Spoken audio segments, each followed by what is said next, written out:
Welcome, everyone. My name is Dennis Kowalski, president of the Cryonics Institute. I'd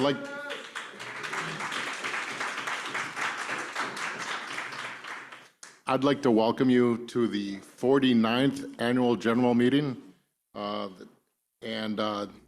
you want to thank someone for the upgrade in the facilities, Hillary and Mike over there chose this venue, and David helped boost us with our funding to have this take place. I want to thank Hillary and Mike for all they do, all the hard work they do at the facilities, as well as Andy, who's not here.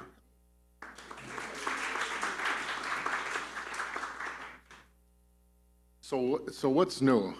Well, we're going to have the introduction. We're going to have the financial health and review from Pat and Steve. We're going to have standby and FCP talk by Lauren. We're going to have a small intermission with a group photo. If you're up for that, if you don't want to be part of the photo, you can step aside. Then we're going to do a keynote introduction with on the advances in cryonics technology with Auschwin DeWolf, and then we're going to announce our official election results along with my closing remarks, and then that will bring on the dinner portion, followed by the Immortalist Society report with York Porter and Joe Kowalski. So what's new? What's happening with the Cryonics Institute? I'd like to start off with the numbers, because I think the numbers speak for themselves. We have now currently 2,041 members at the Cryonics Institute.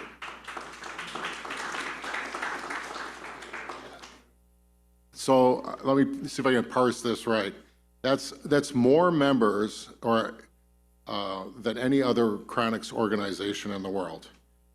So we also have 349 contracts with suspended animation. We have 273 patients at the Cryonics Institute in storage. That is more than all the cryonics organizations combined when you're counting whole bodies. So that's why I have to parse that right. We have more than all the cryonics organizations put together in whole bodies. We have 286 PET suspensions. Again, more than all other cryonics organizations. We have more tissue donations in storage that we're aware of for cryonics organizations. And the one thing that, the other thing on top of all of that, we're also the most inexpensive cryonics organization in the world. It's not that we don't take in the most money, but when everything is said and done, when you add up all the money and how it's invested, how it's spent, we're such good stewardships of the money. We have almost as much as the other organizations that are taking in, sometimes 4 and 5 times as much money as us. So it's all public, open records for you to look up. I think that's something to be proud of. A lot of people have called us a mom and pop operation. It's something we're very proud of, because we are one big family. We take care of one another. As a nonprofit, we look out for one another, and we're not just like any other nonprofit. Every single penny that we spend can be looked at, it's audited. You can go on our websites and you can see where that money is spent. And you can see that we're doing everything we can to bring back the highest quality and service to all of you. And so this is your organization. Yes, we are one big family. We currently have members in 52 countries across the world. That's, again, larger than any other expansion in the world. We also have 2 facilities. As you've all seen, we're in our 2nd facility, and we're actually looking for a 3rd facility for the future. That's how fast we're growing. Currently, kind of some of the more boring new business, but still important nonetheless. This year we put in 3 new cryostats. We've got another 1 on order. We're tearing up the asphalt in the back of the main facility, and we're going to put in concrete. And we just installed security cameras on the exterior of the new building, and we're going to be putting in interior security cameras. Some of the more technical side of the things that we have going on, well, this actually happened last year. A question for all of you. How many people use the CI app, the app that, okay, so that app, it's not a perfect app, but it's one of the few things that gives early notification if something should happen to you. And I don't care how much money you spend, I don't care how much resources you throw into the situation. If there's no alert, if there's no notification that you're down and that you need help, it's not going to do you any good. So I encourage everyone to take a look at these apps, whether you have an Apple phone or Android phone. It's totally free. It's been developed. It's out there for you. Even if you don't use it 100%, it's there for you to put on your phone and use in case you do need it. When you're alone, when you're not around other people, it's just something good to have. It's there for you. FCP, that's something new, field cryopreservation. That's where we're taking the perfusion out of our facility and into the field where we can get you cooled down that much further and protected that much further. We're going to have, Lauren's going to talk a little bit more about that.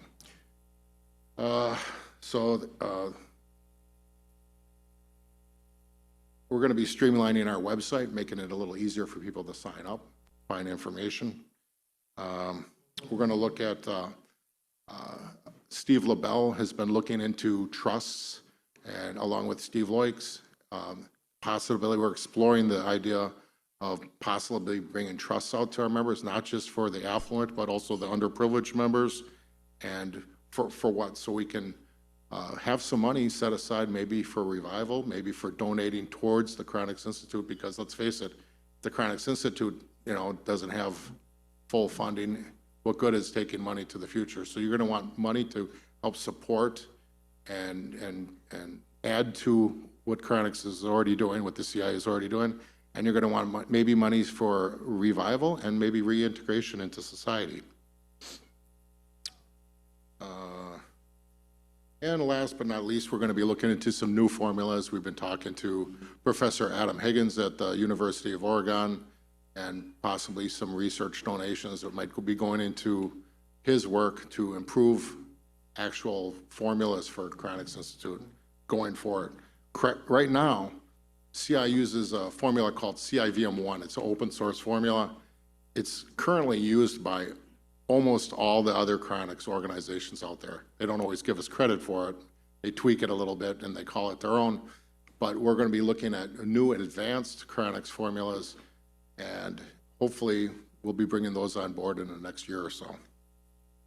And so that's about it. We're going to talk about, I'll talk about some of these other things as we go forward. But one thing I'd like to do real quick is play a short video. Some of you have seen it before, bear with me. But some of you who are new, this is a good introduction to what Cryonics is and what CI is.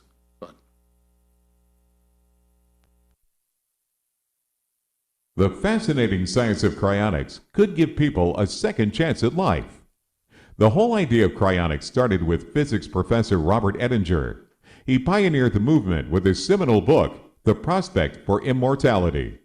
He then went on to launch the Cryonics Institute. But just what is cryonics, and what does the Cryonics Institute do? Cryonics is a procedure that preserves the human body at low temperatures after death, in the hope it can be revived in the future. The process should begin immediately after a person is declared legally dead. Even though the heart has stopped beating, there's still brain function during this period, so a heart-lung resuscitator is used to stabilize the body and keep the brain supplied with blood and oxygen. The body is cooled in an ice bath to slow down metabolic demand and to protect both DNA and organ structure. Then anticoagulants and protective medications are injected into the body to stop the blood clotting during transit. The body is then packed in ice and transported to a cryonics facility. Once there, a process called vitrification begins, where the blood is replaced with a cryoprotectant antifreeze solution. This is done to prevent the cells from freezing and to stop ice crystals from forming around organs at extremely low temperatures. The body is then placed in a computerized vapor cooling chamber and cooled to negative 196 degrees Celsius. Once the body is properly cooled, the patient is transferred to a long-term cryostat storage container. Thousands of people are signed up for cryonics throughout the world, and the numbers are steadily growing. The Cryonics Institute is the world's largest provider of whole-body cryonics. They have performed more whole-body human and pet cryosuspensions than any other organization. The Cryonics Institute is also the most affordable cryonics company, with a whole-body suspension fee of only $28,000. Most people can afford this cost with simple life insurance.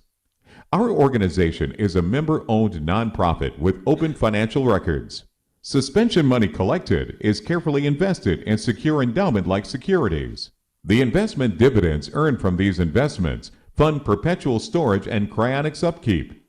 This is how CI has operated since 1976. Some people prematurely dismiss cryonics because the technology to revive someone who has been cryogenically frozen does not exist yet. But they miss the point. Cryonics is really an ambulance ride now to a future hospital where that technology may someday exist. What does science say? There are now peer-reviewed scientific papers supporting cryonics, as well as many PhDs who have gone on record to support cryonics. Recent advances in stem cells, nanotechnology, and genetic engineering are proving that what was once considered impossible is becoming routine. Some have suggested that someday even aging itself may be halted or reversed. People once considered dead only 50 years ago today are revived with CPR and cardiac defibrillation. Cardiopulmonary resuscitation and organ transplant technology were once shunned by primitive thinkers, but today they are hailed as life-saving advances. If history has taught us anything, no one knows the future, and it is foolish to say what future technology will be impossible. Considering the alternative, which is certain death, cryonics is a rational scientific wager with little to lose and virtually everything to gain. Check out cryonics.org to learn more.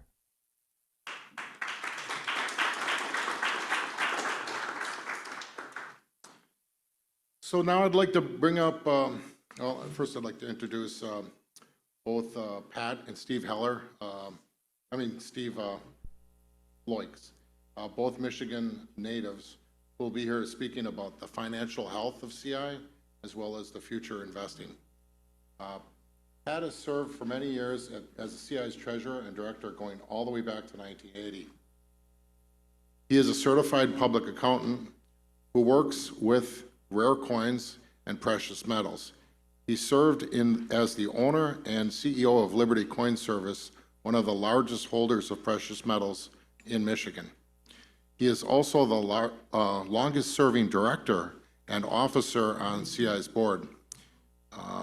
Pat's many years of knowledge and business advice have been extremely valuable.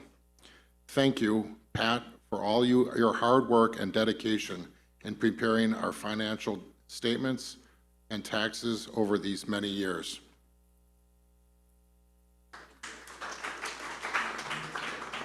Thank you, Dennis.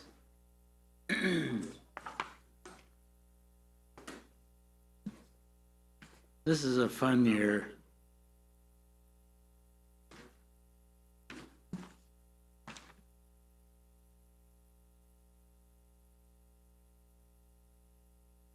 This is a fun year to deliver the treasurer's report because 2024 was the best year financially in CI's 48-year history.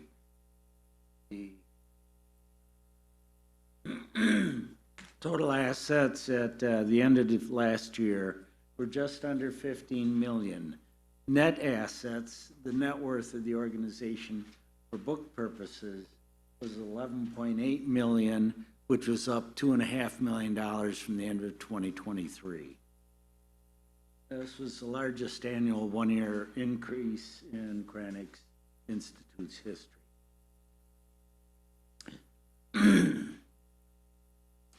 The largest components of the increase were a more than $1 million increase in unrealized gains in the investments, Plus, we had a more than $700,000 one-time bequest from a longtime member.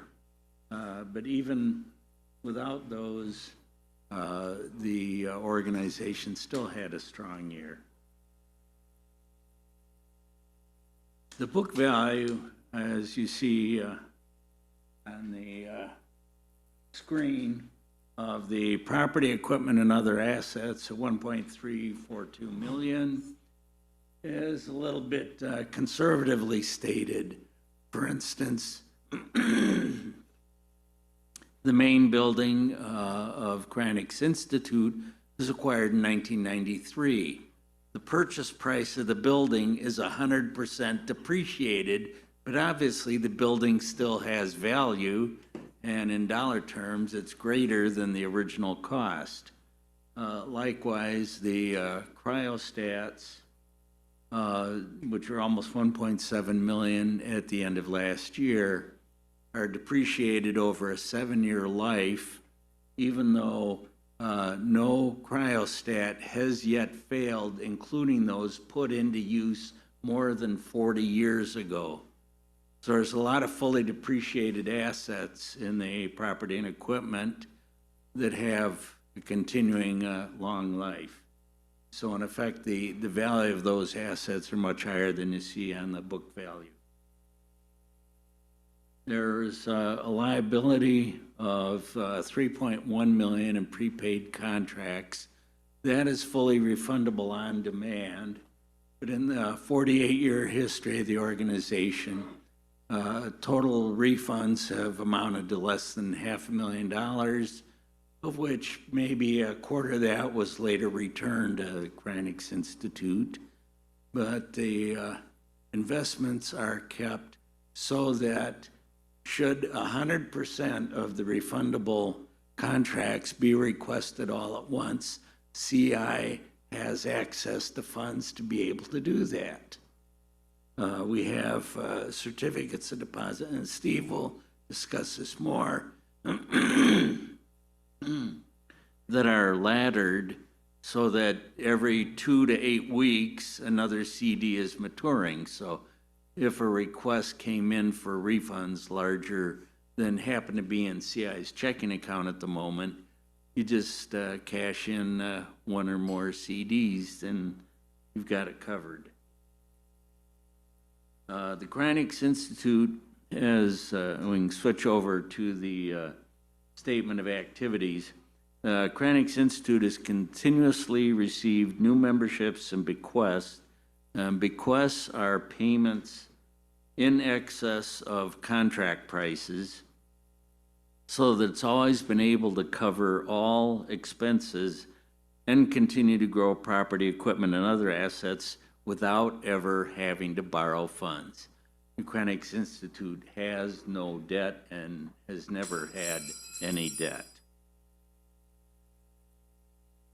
The revenues and other support in 2024 were about $800,000 higher than in 2023, mostly because of the one-time extra large bequest. The total program services and management and general expenses were about 2% lower than in 2023. So we grew, but we managed to hold the lid on expenses. Progress was made on recurring investment income covering program services cash expenses. In 2024, recurring investment income, that's mostly dividends and interest, covered 84% of program services cash expenses. The program services expenses came to less than $2,000 per human patient annually. At the end of 2024, Cryonics Institute had $13.4 million in investments, which divided by the number of human patients was more than $40,000.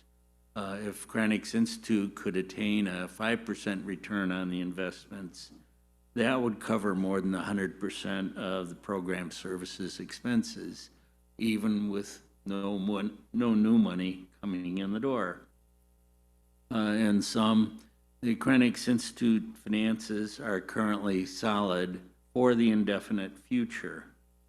However, Cryonics is not an industry, say like a gas station or a grocery store, where people need to buy some regularly.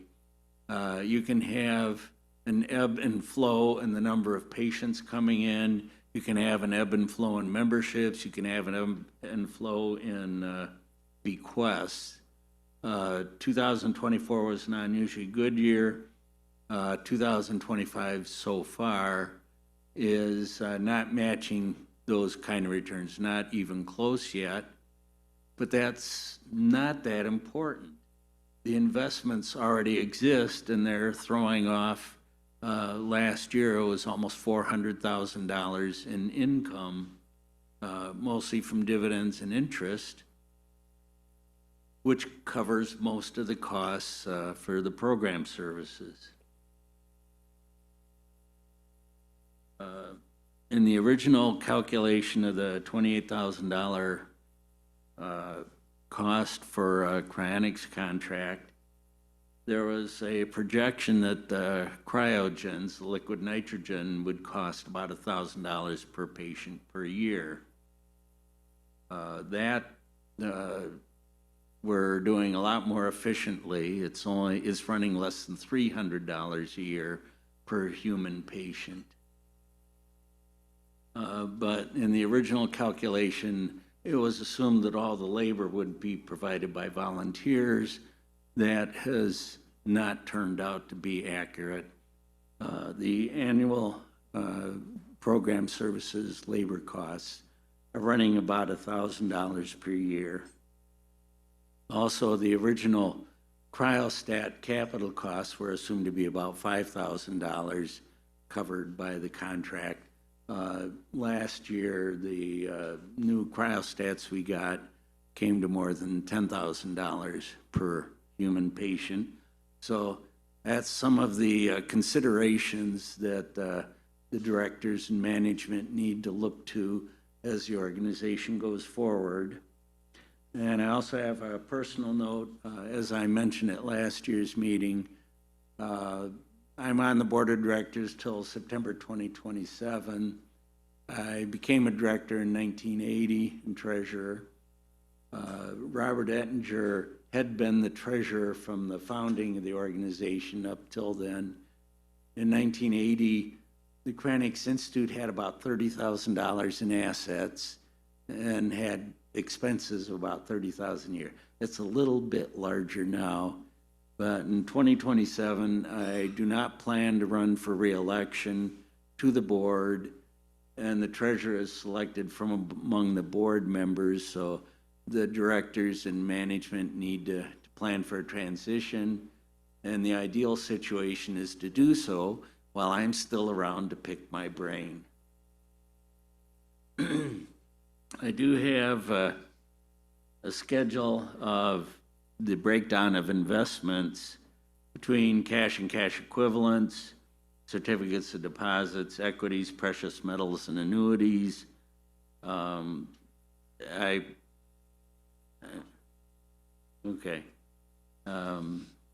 At the end of last year, this is a personal thing for me, the precious metals were just under $450,000 of the total, about 3 1/3% of total investments. As of Thursday afternoon, with no additions since then, they were up to about 615,000. There's also some annuities which are not purchased for annuity purposes. The idea is to collect the death benefit when people die, and that has happened so far. There are currently 4 annuities on My Life, Andy Zawacki, and David and Connie Ettinger. I hope we don't collect those for many years to come, but annuities have a lot of financial problems with them, but if you get the right annuity planning on collecting the death benefit, it can pay off. I do have copies of the financial statements, this treasurer's report, and a schedule of investments, and also a breakdown that Steve will show you between recurring investment results and the one-time or non-recurring investment results. Can I take questions or do that after Steve does his? I think after. All right.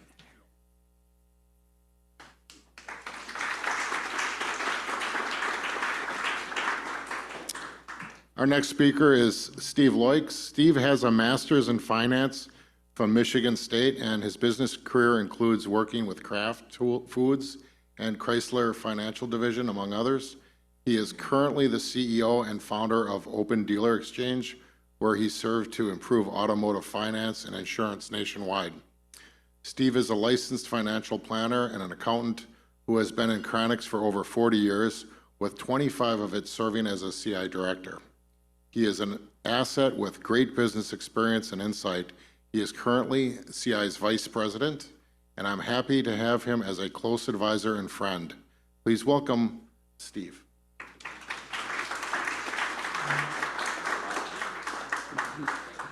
Nice to see everybody again. I think Rudy said this was the boring part, so you have to bear with us here. But David said that's probably a compliment. You know, if I'm ever up here sweating, we should worry about it. But I call Pat's the accountant. I'm the finance guy. So I try to just restate some of the things he said. Although in previous years he would hand out the balance sheet, and that would really confuse people, and so my words might have helped a little bit more. But Pat's converted. I've converted him a little bit. But just to restate, I think it's just really important how solid and stable our organization is. You know, to go from $30,000 year one with $30,000 of expenses, that's yesteryear. We're way beyond that. There's no debt. There really never has been any debt. Here's what you need to know. All of our land, our buildings, I underline the S, we have 2 buildings now, maybe more in the future. They're all undervalued, they're depreciated. The economic value is far greater than what you're seeing on the balance sheet. So the balance sheet is strong, but actually the organization is even stronger. You know, the cryostats are depreciated over 7 years. They'll probably last for 70. That's one of our largest annual expenses, so our expenses are exaggerated. Over $13 million in investments. That includes $3.2 million in prepaids. We consider those liabilities for accounting purposes. Like Pat said, we've only refunded about $500,000 in the life of the organization. And those are typically, the majority of those, Joe helps us, are invested in laddered CDs, so those are liquid almost within a day. Again, no debt ever other than the accounting classification for prepaid. So this really says it all. The other thing too I wanted to comment on, I think this is a good slide every year. I often get the question, you know, we're the cheapest organization. I wouldn't call it that. We're the most economical organization by far. And you know, our normal fee is $28,000, but we actually have a tiered system. So depending what type of a member you are, there is different pricing. Emergency cases are $45,000. So last year I looked back at the last 62 patients, just picked 3.5 years, and the accumulation of the suspension fees, you can see 62% of them were at $28,000, but there were other prices too. On average for those 62 or 3 patients, it was about $55,000 when you add in bequest. If you take that all in, this year is interesting. Pat mentioned it briefly. Is that everybody? I think 8 or 9 patients that we have all paid $28,000, but there have been some bequest on top of those, so the average is coming in around $30,000 for this year. And there's pets as well. We typically don't talk much about the pets, but they're priced by weight. And you can see the last couple, 3 years there, we're trending higher this year for whatever reason. So that's a nice annual income as well. So if you were to ask me, do we need to raise prices? Well, the short answer is probably not. But there's other reasons, or financially, clearly we don't. We're strong, but there's other reasons and considerations where the board should continue considering our pricing schedule. But there's no immediate need to do it or to be concerned. Fair enough? Okay. 7 years ago, we changed our investment approach. Now we have an investment committee. And where we used to have an investment committee, we always have an investment committee, though we would pick our favorite funds, and I don't know, it seems like, Ben, would we have 20 or 30 different funds, it seemed? And so we said, let's streamline that. Let's divide it into unmanaged, where we'll pick, the popular funds. I have a list of them. So we're really market-based, equity-based through Vanguard. I have a schedule, I'll show you that. And in a smaller portion, Joe Kowalski manages for us. He's full-time, seasoned professional, been a board member, and so his performance we'll talk about here. I have a breakdown on all of this stuff. But here's the pie chart. When it's all said and done, all of our investments, the vast majority in the gray equities, 73.7%. You can see there's precious metals before the uptick of this year. This was at the end of last year. There's the smaller annuities, cash and equivalents, which is 7.2%. We always have cash on hand, and then CDs about just under 14%. So that's the big picture. So we typically move with the performance of equities. And so this is, I'm going to first go through the unmanaged, right? The account that we have at Vanguard. So obviously even more heavily weighted towards stocks, 82 versus 12%. And then we have short-term reserves, which is the cash for when we need to buy a building or cryostat or whatever. We don't have to sell investments. We have cash reserves there. And so that's the target. I typically rebalance a handful of times a year to try to keep that in check. This is an older schedule, but you can see our expense ratio is just dirt cheap, 0.1, right near the Vanguard average. Well below the industry average, and well below anybody if you were paying for this service in the marketplace. So couldn't be more pleased. Here is over time, right? We started in June of 2017. You can see it. This is the growth of the. This is just the growth of it. We had a little bit of a downturn in 2009, the financial crisis, and we've really rebounded nicely since then. It's interesting if you look at this slide. We've deposited $5.2 million, and the investments returned are just over $4 million. So if you do the annual math, that's a 9.7% average annual rate of return, which is pretty strong. And this is another way to look at it. Same type of thing. The purchase line on the bottom. Typically, rarely do we make withdrawals. I think to buy the building, we made a withdrawal. To buy a cryostat, we made a withdrawal. But mostly, this account increases as the balance of our investment returns pile up. So a $9.4 million asset mix just in this account.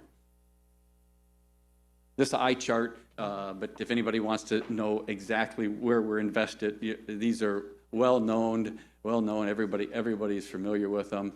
The Vanguard Emerging Markets, and we have Aberdeen High Income Fund. I won't go through this, but Vanguard Total Stock Market Index, International Index. So you see them all there. This is the majority of our investments. Getting some last-minute arrivals here. Okay, I'll transition to the managed. I see my colleague and close friend Joe, who does an outstanding job. Here's his phone number. I'll speak for Joe today. He can speak for himself, though, so he can go much deeper into his strategies. I have a lot of respect for Joe. He picks, he studies, he does his homework, buys individual stocks. We do mutual funds, and he does the stocks and writes options, and it's actually it's a very good strategy over time. Oh, something happened there. I was still okay. So here's his asset allocation. It's about a little over $1 million portfolio right now. Again, mostly stocks. This is as of very recently, obviously. This is the over the time, like I showed in the unmanaged account. Had a bit of a dip in 2019. Getting through that bit of a struggle. But there's been a positive return over time. The more impressive, though, is Joe changed his strategy in 2020 after another little bit of a financial challenge, as everybody remembers, and the pandemic.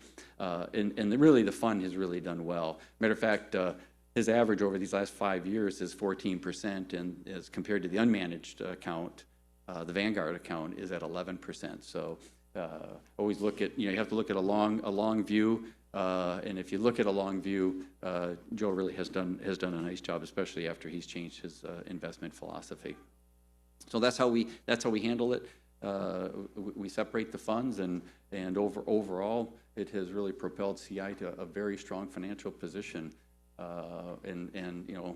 Most of us, our volunteer labor is really putting us in a position, to make CI a very strong organization. And we continue to see that going forward into the future. So thanks, everybody. I hope that, Rudy, I hope that wasn't too boring. He's actually having a sidebar conversation there, but we'll try to keep it boring and keep the excitement in other areas of the business. But thank you.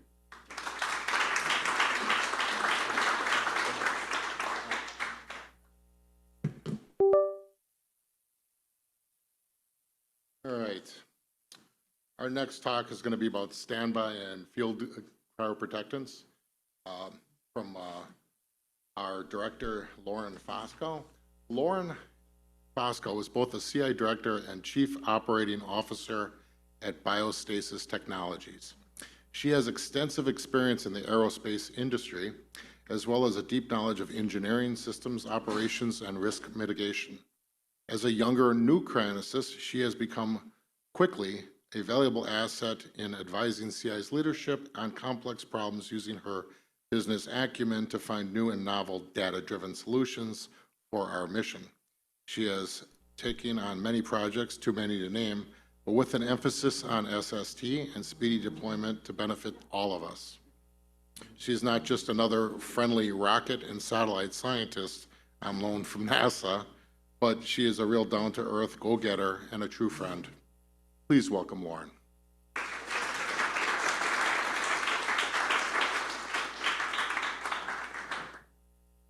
Thank you, Dennis. Good afternoon, everyone. My name is Lauren Fosco, as Dennis said, and I'm here to talk to you today about field cryoprotection. 1 year ago at this meeting, almost to the day, I made an announcement on behalf of Suspended Animation, who is a standby stabilization and transport provider that works with CI, and announcing that a protocol change had been implemented where it allows us to perfuse patients directly into the field. So today I'm going to be going over how that protocol change fits into the current SST protocol, going over some updates as well as to how it's been going a year on, and also a brief refresher on what SST actually entails.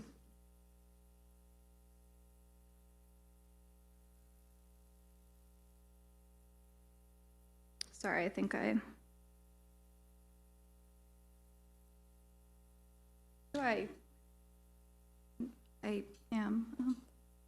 Okay, there we go. Thank you. Okay, so a bit about me. As Dennis said, I'm a director at the Cryonics Institute since 2024, last year. I'm the chief operating officer at Biostasis Technologies, which is a nonprofit cryonics research and development organization in New York. I have a background in aerospace engineering, and I've been involved in cryonics since 2021. So to properly contextualize field cryoprotection, which I'm going to be abbreviating as FCP, moving forward, I think we need to go over what the current standby stabilization and transport entails. So for anyone who doesn't know, SST is the series of events that get the patient from their place of legal death to CI or their cryonic storage organization with minimal risk and minimal ischemia. Now, ischemia, for anybody who doesn't know, is tissue damage that happens in the absence of oxygen. So what does standby look like? Standby begins with operational readiness on the part of the SST provider before an emergency call ever comes in, and that means that they have a full complement of medications, equipment, and trained personnel ready to deploy at a moment's notice. On the left here in this picture I have, you'll see there's some equipment that was taken in the Biostasis Technologies emergency vehicle. And then on the right, the picture on the right is of all these kits, these Pelican cases. Those are all the supplies, medication, everything that we need to perform SST. And I believe there's about 14 kits or something. So every time we deploy to a patient's location, our team members will take all of that with them. So getting back to the procedure, once an emergency call comes in, it escalates to a rapid deployment. And there are 2 deployment scenarios that we need to consider here. To borrow software terms, we have our happy path deployment scenarios, which is when we get a pre-mortem call, and that allows us to deploy rapidly to the patient's location and stage equipment, make sure everything is all set up, draw up medications, all in preparation for that moment of legal death. And this is obviously very ideal because it allows us to slow that clock down on ischemia if we can start rendering these stabilizing interventions at the moment of death. We also have our unhappy path, which is still a deployable scenario, but obviously this is less ideal because if we don't know about it before the patient dies, they will already have ischemia, and the whole goal of this is to lessen ischemia. So once the moment of legal death, once the patient is pronounced, we will spring into action and start rendering these stabilizing interventions. So we'll begin immediately cooling the patient in a portable ice bath with pumps staged that circulate ice water. And you can see in this picture here, I have also taken in the Biostasis Technologies emergency vehicle, we have a picture of our portable ice bath, which is a custom fabricated piece of equipment. We'll begin administering anti-ischemia medications, again with that goal of protecting the brain, busting up clots, anything that we can do to protect the patient against ischemia. We will render cardiopulmonary support, and this looks very similar to CPR. It's essentially the same intervention, either manual chest compressions or using a mechanical system like a Lucas device. We call it CPS instead of CPR because the goals are different. We're not immediately trying to resuscitate the patient, we're just trying to help support circulation. A trained surgeon will also perform a median sternotomy surgery. And again, this is to access the vessels of the heart and help support better circulation, which promotes better cooling. So this last item here is the one that I'm here to talk to you about today. And until very recently, this was only done, as Dennis said, at the Cryonics storage organization. Now we can do it in the field, so after the patient is stabilized, we will perfuse them with cryoprotectant in the field. So let's come back to that in a minute. After the patient is stabilized, the transport phase will begin, and of course, this is exactly what it sounds like. A lot of these SST providers have specially equipped emergency vehicles. If you happen to pass away close to the Cryonics storage organization, you may be transported in one of them by ground. If not, you'll be placed on a commercial or charter air flight. Now, there's a couple points here I want to note when it comes to shipping patients. In cases where we don't perform FCP, the patient will be shipped on water ice. In cases where we do, they'll be shipped on dry ice. And the reason is because once a patient has been perfused with cryoprotectant, they are safe against that ice crystal formation to certain temperatures, and they can be cooled further with dry ice and shipped that way. And it's also important to mention that during this, there's a very robust system of logistics in the background. People are communicating with funeral directors, they're handling regulatory issues, booking hotel rooms, communicating with the patient's family, etc. So let's circle back to FCP then, but we're going to start with a little pop quiz. Show of hands, who thinks that FCP is field cryopreservation?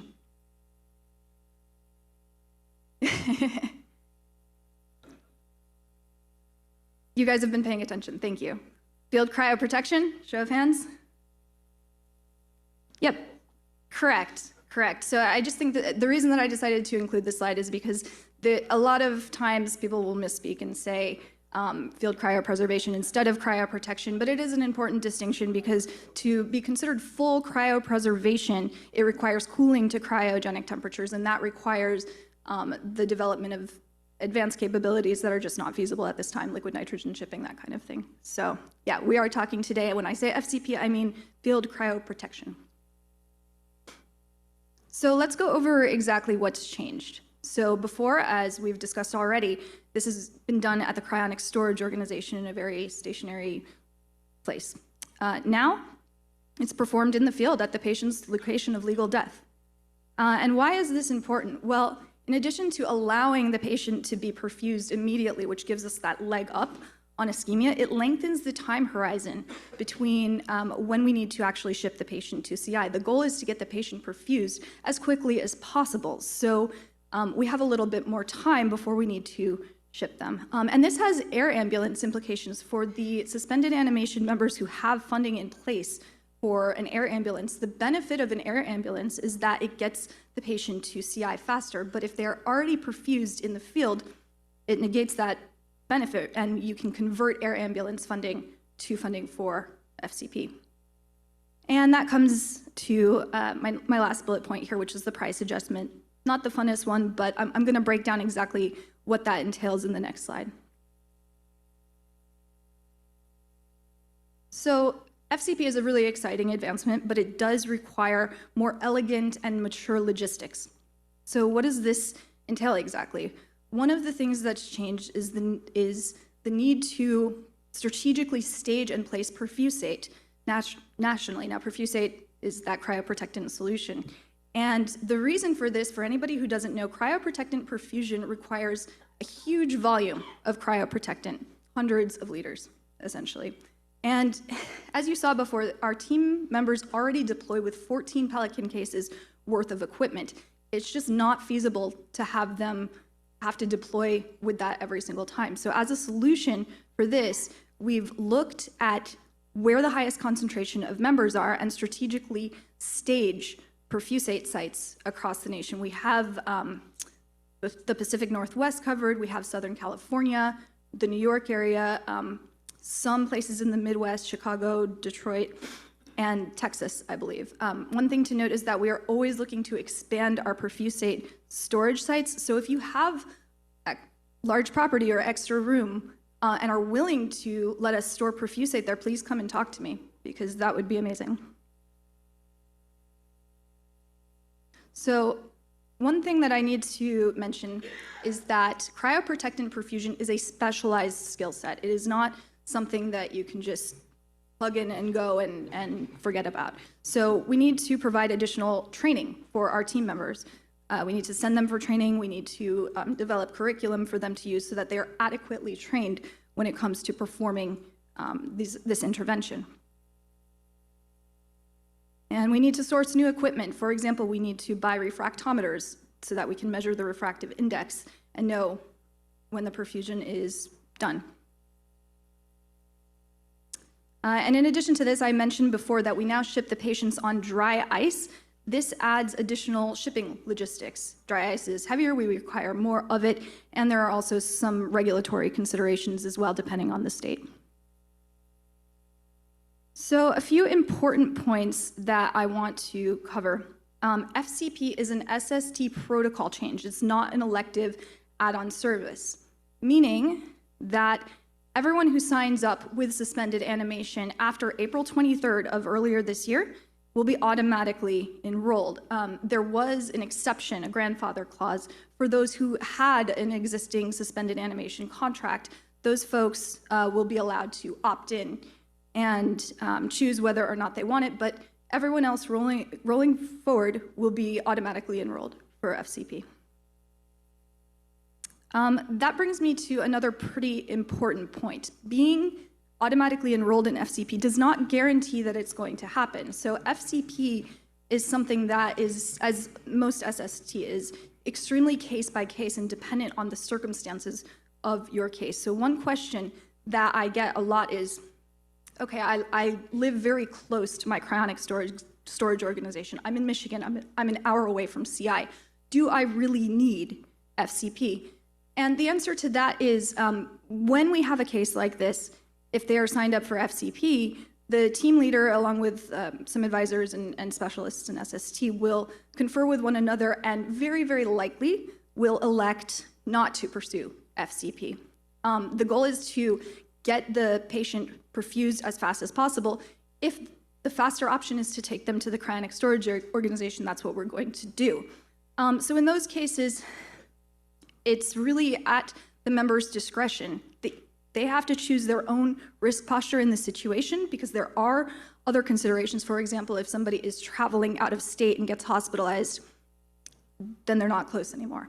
So take this into consideration when deciding whether or not to opt in for FCP. Now, if FCP is not ideal for whatever reason, that supplementary fee will be refunded or possibly converted to air ambulance, because you recapture that benefit if you're not able to perfuse in the field. So that begs the question, who would benefit the most from FCP? And the answer to that is, of course, patients who live or are likely to pass away far away from their cryonic storage organization. These folks for whom there would be shipping delays or something else that would impede them to receive perfusion at their cryonic storage organization expeditiously are probably the best candidates for FCP. Something that I think is kind of important to discuss when considering the ideal FCP case are those happy path patients for whom we have enough advance notice to stage. Anybody can benefit from FCP, but if you're talking about the ideal case, it's the one for which we have the most advance notice, so that we can stage and that everything can just flow very smoothly from one stage to another. So I'm going to close with some updates. As I mentioned before, it's been a year since I made this announcement here. And one of the first ones is that back in the springtime, I believe, Suspended Animation ran a discount program for CI members specifically, where they were offered, if they opted in during the promotional period, which was 1 month, I believe it was between March 23rd and April 23rd, if they opted in during that time, they could receive a 50% discount. Now, that supplementary fee is $18,000, so this was $9,000 for the people that did that. This resulted in 65 FCP elective signups. Fun fact, I was the 60th. We've had 3 FCP cases so far, and these all happened, one of them was a CI member. These all happened pretty recently in quick succession, so we're still kind of processing our data and consolidating that. Very likely in the future there will be some kind of anonymized public case reports, so please stay tuned. And additionally, we are expanding our capabilities with hiring and training initiatives this quarter. So we're sending some of our team members for additional training in Switzerland, and we're looking to hire new team members to close gaps and provide better coverage in mainland USA. So I just wanted to also put this link here. If somebody is interested in signing up for SST with FCP now, you can email either Andy and Hillary, info@cryonics.org, because Cryonics Institute administers the suspended animation paperwork, if anyone didn't know, or you can contact Suspended Animation directly, info@suspendedanimationinc.org. Thank you so much.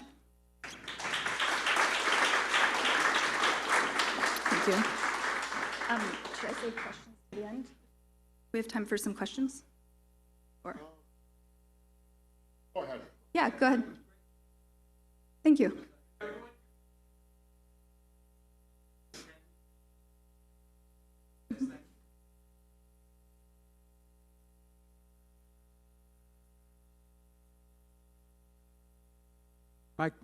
Mike check.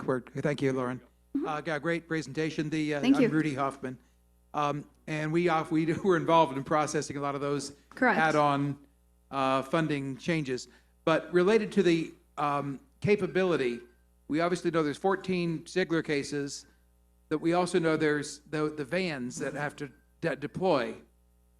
The question is, does the vans have to deploy in order to do the the FCP, or those are optional and the FCP can be done without the vans? We don't need to be near a van.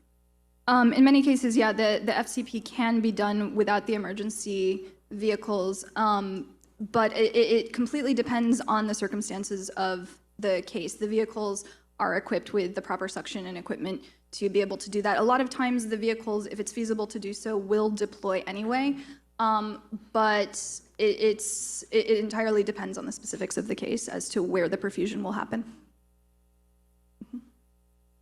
Another question? Pardon my ignorance. That's okay.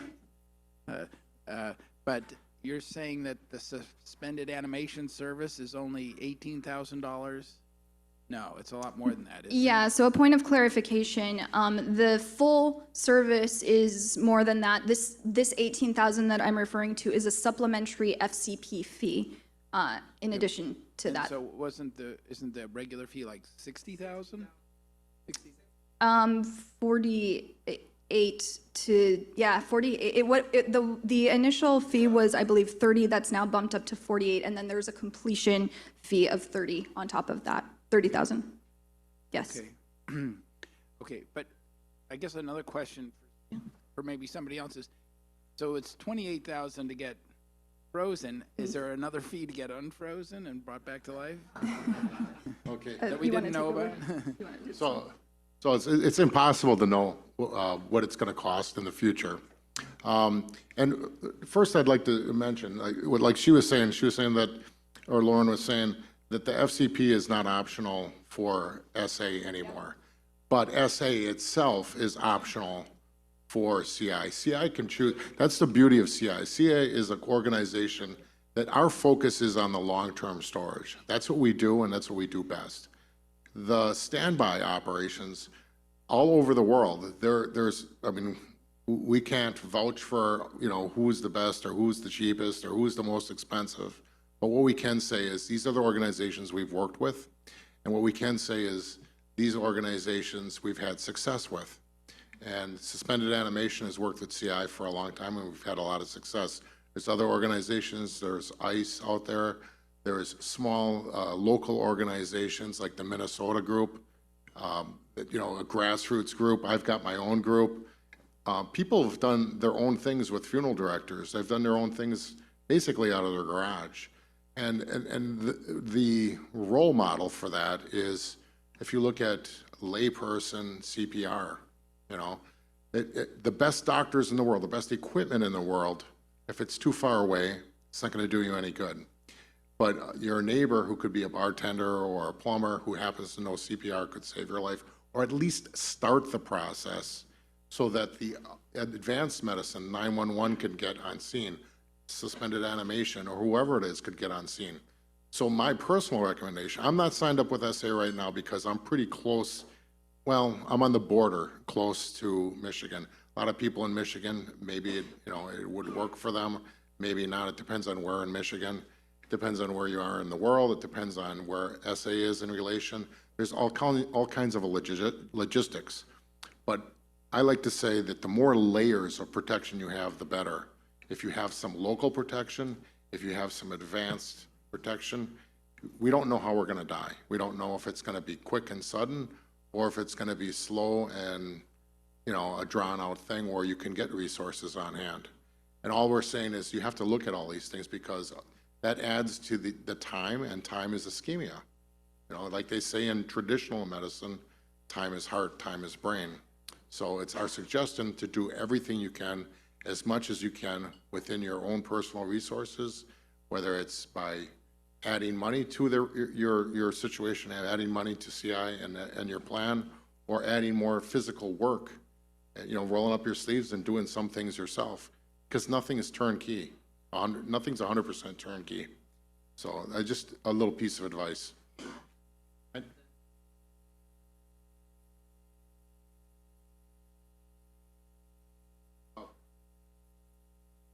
So you mean how much of our 28,000? Well, I think the way it was set up is 8,000 was supposed to be used for the actual Cryonics suspension, and 20,000 is supposed to go away for long-term investment, kind of like an endowment. But that fluctuates, and with different operating expenses and the investments go up and down, but that's the average. And also we have to roll in donations and bequests, and that's an important thing. Part of the reason we can keep our prices as as affordable as possible is because we've got some very generous, affluent people who've given a lot of their time and a lot of their money. So, you know, I'd like to, you know, if you care about the organization, if you care about your fellow chronicists, and if you have the resources and to donate, both either time or money or whatever, you know, we're always looking for help, always looking for help. Yes, David. Build on that in terms of what's available for revival. Short answer is the 14 million in assets are available for revival. That's what they're for. Nobody knows what it's going to cost. My personal view is a society that can revive us will be able to financially revive us without much difficulty. But if not, you know, there are substantial funds that are available for that purpose. And also, people set up trusts and try to preserve their own funds separately for that purpose, if they so choose. So there's no extra fee for revival. We hope we have it covered. Yeah, I mean, we won't need that money for storing patients once we don't need to store them anymore. That part of the mission is over. It's time to revive them. So it's kind of a no-brainer that we would take all of those resources, property and everything, and liquidate it and put that all for revival and reintegration into society.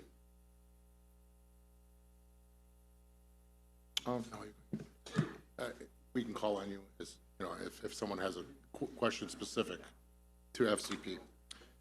We have a little bit of extra time. Auschwin's here. Auschwin, let me, I wasn't sure if you were going to make it or not as our keynote speaker. Oh, okay, you're ready. Good enough. Perfect. Okay. Let me find my little thing here. Bear with me.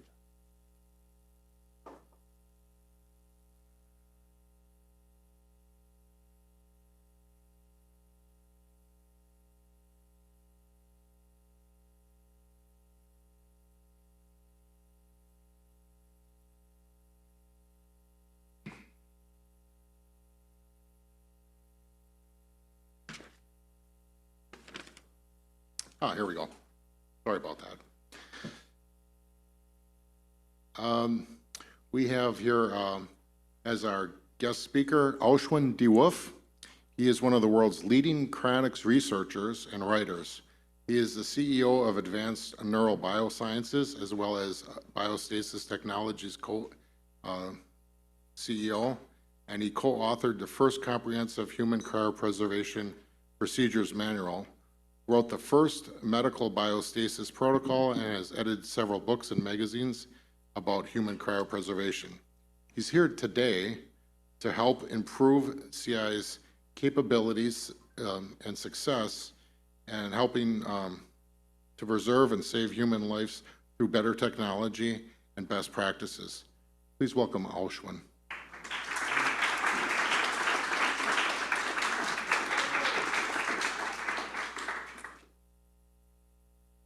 Hello, thank you so much.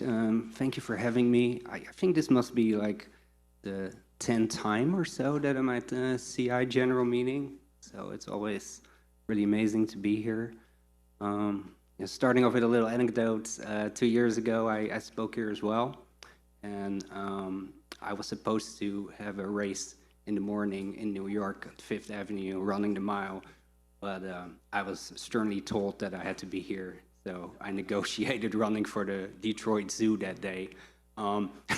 This year, I would not have same race, same situation in New York, and this time I insisted upon running it. So this morning I was still doing it, and then I came here at great velocity, and I made it. I even caught a slightly earlier plane, but that's also the reason for my slightly informal attire, because I just arrived here and only had a little rest.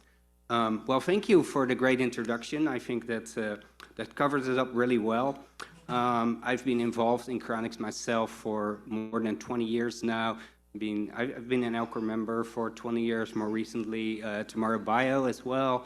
And I think one of the most important things I do is provide the experimental evidence for most of the protocols are in use today. I've been sort of involved with the protocols of many of the major cryonics organizations. Today I want to talk about cryonics procedures. I wanted to, initially the title of my talk was going to be the history of cryonics institute procedures, but then I realized I would also be talking a lot about developments in the field in general. So now it's just called cryonics procedures, but I will highlight especially things that matter to the Cryonics Institute, and I have some sort of interesting sort of announcements to make. Okay? Well, I think the slides were not sort of explained to me. Is there, how do I go to the next slide? Oh, okay, that's easy then. All right. Okay. Let's first walk to a typical cryonics case. And I would say a fairly ideal case. It consists of 3 important components, and we abbreviate them with SST. Does anyone know what that stands for? Well, I'm okay. So I'm sure. Yeah, I read your slides. Okay, so that makes that part a little redundant. I'm going to break it down a little bit more. So, what does standby entail? One thing that's, I think, really important to emphasize is physical readiness itself. It's not just you get a call and you're out of the door. You have to maintain a whole set of kits, vehicles, all the logistical infrastructure to be able to effectively respond. Then you deploy to the patient bedside. Well, that is not a straightforward call, right? As we all know here, a person is not either alive or dead. It's very hard to predict exactly when a person will exactly be pronounced legally dead. If you deploy too late, clearly that is not very good, but if you deploy too early, then you can have a very prolonged standby. And if you sometimes wonder, like, why are these costs so high of standby and stabilization, or even higher than the cryopreservation fees of my own cryo organization? Well, that's the answer. There's a lot of cost in maintaining that infrastructure. And sometimes there can be like 2 or 3 deployments, and then you just go back, to the facility because the patient sort of didn't die yet. That is, of course, in a way good news, but it can be pretty stressful for a standby team. Well, let's say we get there, then we monitor the patient condition. Clearly, we are not directly involved in the medical care of that patient. That would be a conflict of interest, so that is a very bad idea, but we usually try to obtain information about the patients. And actually, you can empower a cryonics organization by executing a document that allows us to obtain that kind of information, because the more physiological data we have, the easier it is for us to precisely be at the right place at the right time. Well, ideally, we start procedures immediately after pronouncement of legal death. And when I say immediately, that is like really immediately. In really good cases, that can be within seconds. If there's good cooperation with a physician for pronouncement of legal death, that can just really happen within seconds.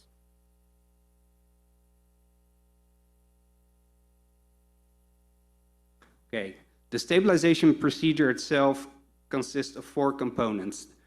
The most fundamental one is restoring circulation and ventilation to keep that oxygenated blood going to the brain. Then we also start very rapid external cooling in an ice bath to depress the metabolism in the body. We circulate a whole bunch of medications. Probably the most important ones are to reduce or eliminate clotting or even reverse existing clots. And then there are some medications that directly prevent brain damage from occurring. Then the 4th step is to replace blood with a washout solution. When there's no blood, you cannot have clotting. But also, when you replace blood with a washout solution, you need surgical access for that. And by internally cooling a patient, you even go much quicker when it comes to the cool down phase.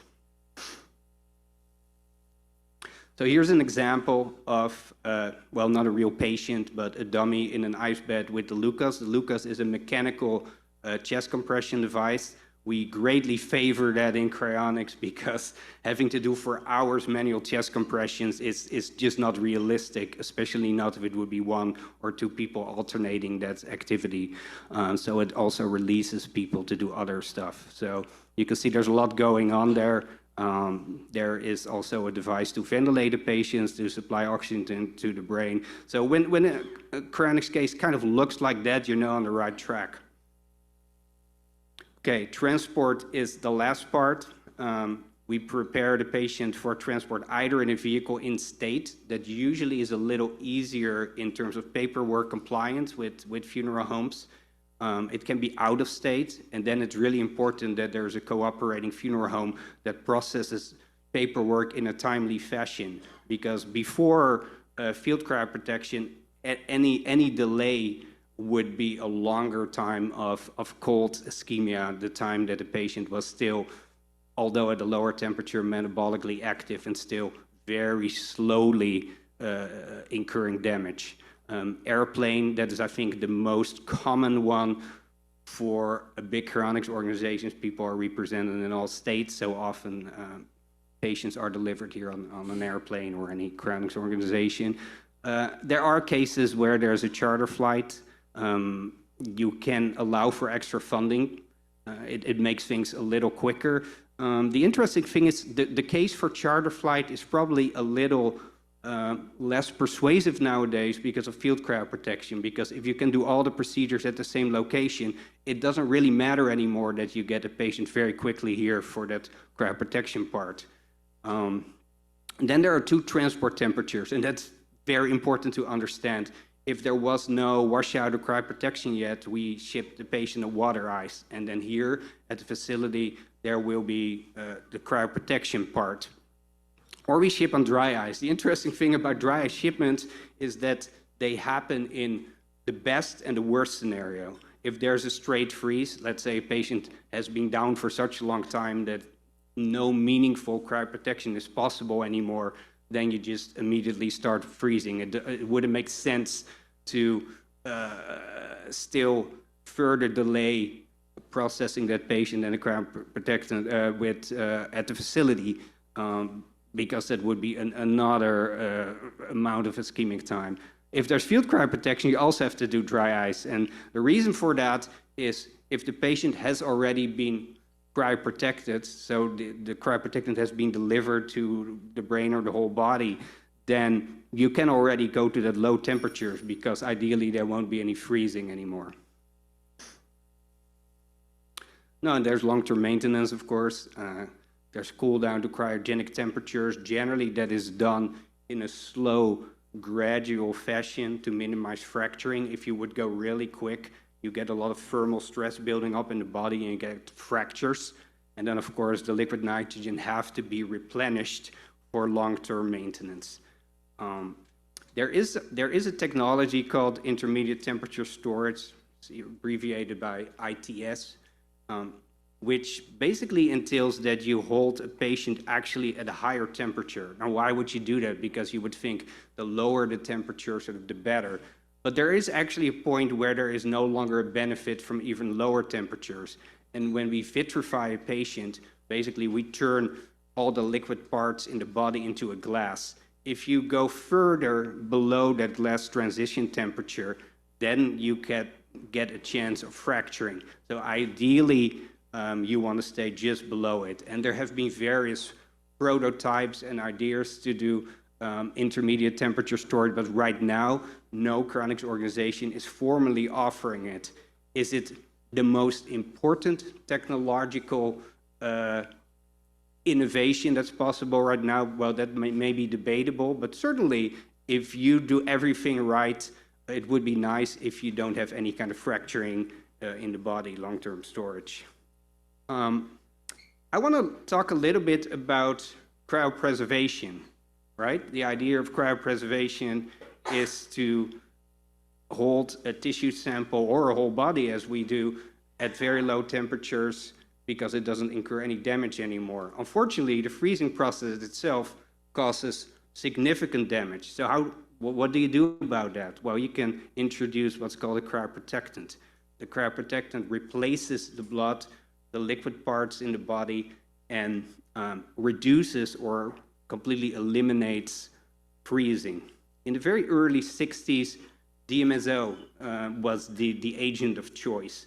Later, there was a lot of internal discussion in the cryonics community whether that chemical would lead to a lot of swelling if we introduced it in high concentrations. So then there was a change to using low concentration of glycerol. And that was in the 70s, 80s. And then in the 1990s, increasingly was recognized that you can use glycerol in really high concentrations without it really causing any sort of significant cell damage. And these concentrations at some point were so high that perfusion took a very long time. It took a very long time to introduce it, but it was worth it because we got a lot less sort of ice formation. We came actually very close to turning all the liquid parts in the body into a glassy state. So very close to what you would call vitrification, but not quite yet. And then in the 2000s, both major cryonics organizations at the time, Alcor, and then only a few years later, under the leadership of Jure Pertugan, introduced vitrification in cryonics. And that was really a landmark, because one of the classic critiques of cryonics is always, the whole thing just doesn't make sense because there's so much freezing damage. And now we could say, well, conceptually, that's not true, because with these vitrification solutions, there is not any freezing at all.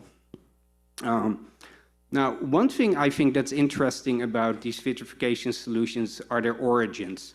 If you, for example, look at the Alcor vitrification agent, a lot of it goes back to some very meaningful kidney cryopreservation work. And it turns out that these solutions also really work well for the brain and the whole body. But are they optimized for the brain? I'm not sure if we could say that. And I'm going to talk a little bit about that in more detail, what that would entail. So let's talk about the VM1 solution. This is what the Cryonics Institute has been using since 2004. It was introduced and investigated by a Russian cryobiologist, Jure Pertugan, in 2004. He announced this, and it was mostly validated in a rat model. And then I think he did also some work in larger animals, and then there was the first dog case being vitrified in CI. And after that, I think Ben Best, who was president at the time, said, okay, this seems like a really good solution for CI. And the composition of it is pretty sort of well known. Other cryonics organizations have used it as well. It's equal parts of ethylene glycol and dimezo. And then it's introduced in what you call carrier solution of potassium chloride, glucose, and a buffer. In research in rat hippocampal slices, you can expose brain slices to that solution and recover them with around 85% viability. And that's very, very good. If you don't use a cryoprotectant, your viability is usually around 0. But if you use a lot of other different cryoprotections, even including the glycerol that we talked earlier, your numbers are somewhere in 20, 30. So that's a very, very good number. And it can lead to complete ice-free cryopreservation of the brain. So we know that in our lab, we actually can take that brain out and freeze it, or cryopreserve it, I should say, and then you don't see any evidence of ice formation. So one question that sort of we always get, as in we researchers in cryonics, so will there be a Neal sort of vitrification solution? And for a long time, the answer has been no. The answer has been no at Alcor. The answer has been no at the Cryonics Institute. And there are some really interesting questions why that is. I think personally that is because we basically, all the low-hanging fruit in cryoprotectant design is gone. If we now want to identify something that is really moves the needle, we have to think about doing something like deep learning, high throughput screening, synthesizing new molecules maybe. So a lot of it is tweaking, but sometimes you tweak enough to say, okay, here's something new. And over the last couple of years, my lab worked on a new vitrification solution that I think in many ways is an improvement over the VM1 that the Cryonics Institute is using today. here are some of its advantages. It's lower viscosity, so it's less thick, so it can flow sort of at a higher flow rate, even at lower temperatures. It inhibits ice formation at a lower concentration. It still has even higher viability. And one thing it also does, and this goes back to if I studied Lawrence slides correctly, where he makes this distinction between cryoprotection, right? Sort of just introducing the cryoprotectant and actually taking someone to this low temperature. And until recently, we always saw a little gap. So you can expose brain slices to that cryoprotectant, and then you get a certain viability. And then when you actually cryopreserve them, you go all the way to liquid nitrogen temperature. You get a slightly lower viability. And that has always been frustrating for us because we're like, okay, what's going on there? But now finally we've been able to close that gap by modifying the cryoprotectant. Another thing that's interesting about it, and that's actually a consequence of having a lower concentration but stronger glass formers in its composition, or a higher proportion of stronger glass formers, is that it's optimized for field cryoprotection. So you can take 2 liters of this solution and put it in a dry ice freezer, and you come back, and then it doesn't show any ice formation. And that should not be taken for granted, because inhibition of ice formation short term can still, it does not rule out that over long term you can still have ice formation. Like, for example, the M22 solution that Alcor uses, in its normal concentration, if you put it for a long time in a dry ice freezer, it will gradually start forming ice. And that is, I think, not a good idea, obviously, for field cryoprotection, because sometimes these patients are stored at dry ice temperature for quite some time. Another advantage is that the solution can be mixed by simple dilution. That probably needs to be explained a little bit. Right now, the vitrification solution that CI uses is first 2 or 3 steps with 1 molecule, and then the last step is a combination of 2 molecules. So you cannot make the highest concentration and then dilute it sort of down, which makes the mixing a little harder. And the other thing is, and that is a little bit more of a nerdy topic, I would say, but because of that property of VM1 right now, that is different types of molecules in different steps, it's actually very hard to do CT scanning on the brain, and this solution makes that a lot easier. Okay, so what I cannot do is disclose the composition. That's not because I don't want to, but because a peer-reviewed paper is pending about it. But as soon as that paper is out of the way, then this will all be known. So right now it's called, on the right you see sort of VM1, the original one, and if you look very carefully, you see the difference between cryoprotection and cryopreservation. So the blue bar is cryoprotection, and that has sort of viability. It's pretty high, it's pretty good, but then it drops a little after cryopreservation.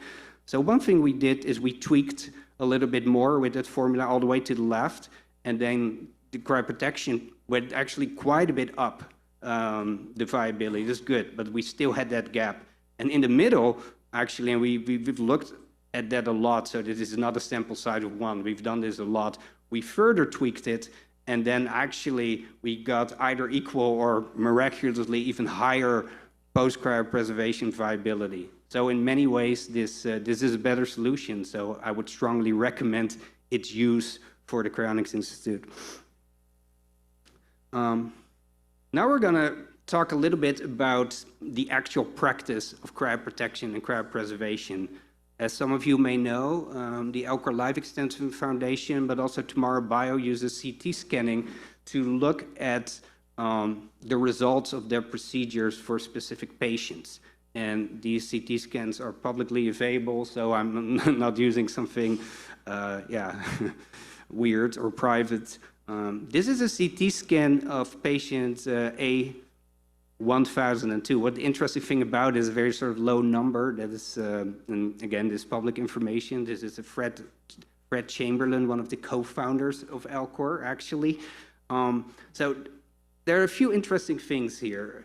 Even if you cannot really read CT scans, some of the takeaway points are actually very easy to see. And then there are two things that stand out in this CT scan. One of them is that the brain is very shrunken. If you especially look at the third image, or the second sort of at the bottom left, then you can just see that brain is really shrunken. Instead of being all the way up to the skull, it's like almost 50% of its original size. And the other thing you can see, there's a color scale. So all the way down, you can see all these different shades of blue. That is water ice. If the brain would have been completely frozen, it would look like light blue or dark blue. And then there's something in between, frozen blood, and then you get higher and higher concentrations of the cryoprotectant. As you can see here, everything is pretty much in the purple. And that is pretty remarkable, actually, because in the real world, there can be delays, there can be procedural imperfections, let's call it like that, that do not yield that kind of result. What made this case so good are a variety of factors. One is that the patient had elected for voluntary stopping of eating and drinking. Now, clearly, as a Cryonics organization, we do not recommend one thing or another. That is an individual end-of-life decision so that people can make. Clearly, from a scientific view, of course, the easier it is to predict someone's time of death, sort of the shorter the delay can be. And so they probably favored that case. There was very rapid SST. It was a local case.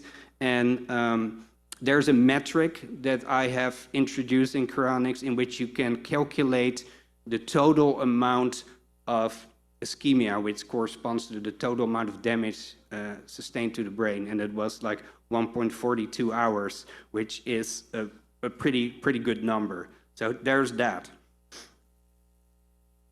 Now, one thing I mentioned was that extreme shrinking, right? And why does it happen? Why does the brain shrink to this degree? And the reason is that cryoprotectants only very slowly penetrate the brain. They suck out water very, very fast. And the reason for that is something called the blood-brain barrier. The blood-brain barrier is a very tightly knit network of junctions in the vessels that are doing a lot of really good things for us and keeping all bad things out of our brain. Unfortunately, they also do a pretty good job in keeping the cryoprotectants out. And it actually doesn't matter whether it's VM1 or M22 that Alcor uses. It is, in fact, Alcor's M22 has a number of components that simply cannot cross the blood-brain barrier because they're very high molecular weight molecules. But they really work well for kidneys. That's sort of why they're in there. So when Jure Pechugan, I mentioned him before, like amazing cryobiologist, worked at the Cryonics Institute. He pioneered the use of a number of molecules, and he called them blood-brain barrier modifiers or openers. And these are actually just simple detergents. It's easy when you think about it, but he screened a whole lot of different approaches to see what opened up the blood-brain barrier. And that is a very finicky process, because if you use a little too much of it, you get swelling in the brain, in the rest of the body. If you use too little, then you still have the shrinking. And they work. If you use them in the right concentration, you can have a completely cryoprotected brain without any of the shrinking.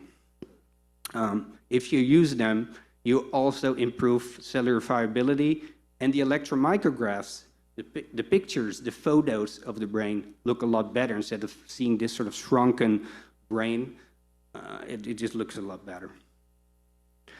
One of the major questions is always sort of how we're going to introduce that, right? And I think we're getting sort of closer to this now. And I've said this before, but now I feel really confident, because one of the obstacles is that we were still not able to get the kind of images that we would like to see. But that has changed now. A practical issue is sort of what is the ideal dosage for humans? And that's hard. So we'll have to think a little bit about what ways to determine that. Because as I said, too little, we still get shrinking, too much, you get a lot of swelling, and that's really bad. I once made a mistake in my lab in calculating a solution, and I had added 10 times as much of the blood-brain barrier modifier, and literally the volume of the red doubled. And very remarkable, but that's how powerful these molecules are. Okay, so let's go back. So this is a very different kind of brain. This is a brain of a patient that has been unattended, cardiac arrest at room temperature. So a person who died alone in his home and didn't have any kind of sort of alarm system, and it was sort of discovered later. Clearly, there was not any kind of standby cardiopulmonary support. And that number that I talked about, it's much, much bigger, 12.72 hours, which actually means that he had the equivalent of 12.72 hours of normothermic ischemia. So if you now again look at it, now first of all, you don't see shrinking, right?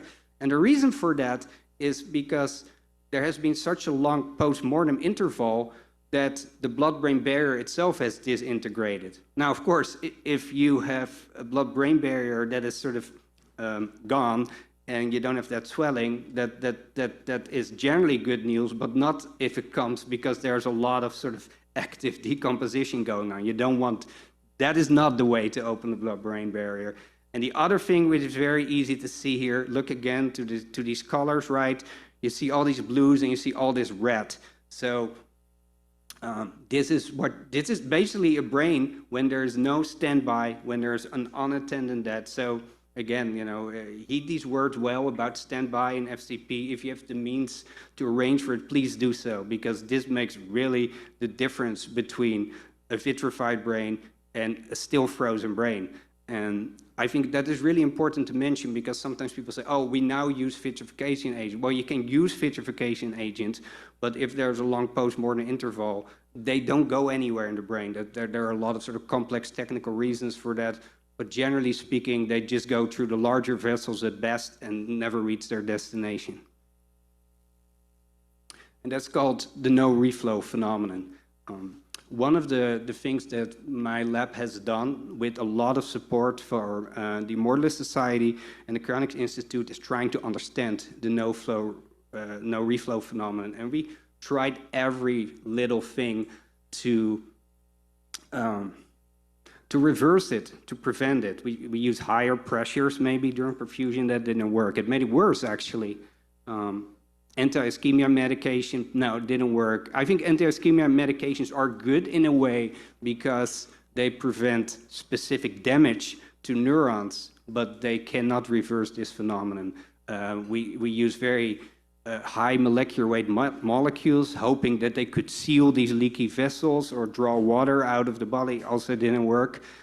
Opening the skull, it's called, in technical terms, a decompressive craniotomy. So the skull is allowed to swell. Didn't work either.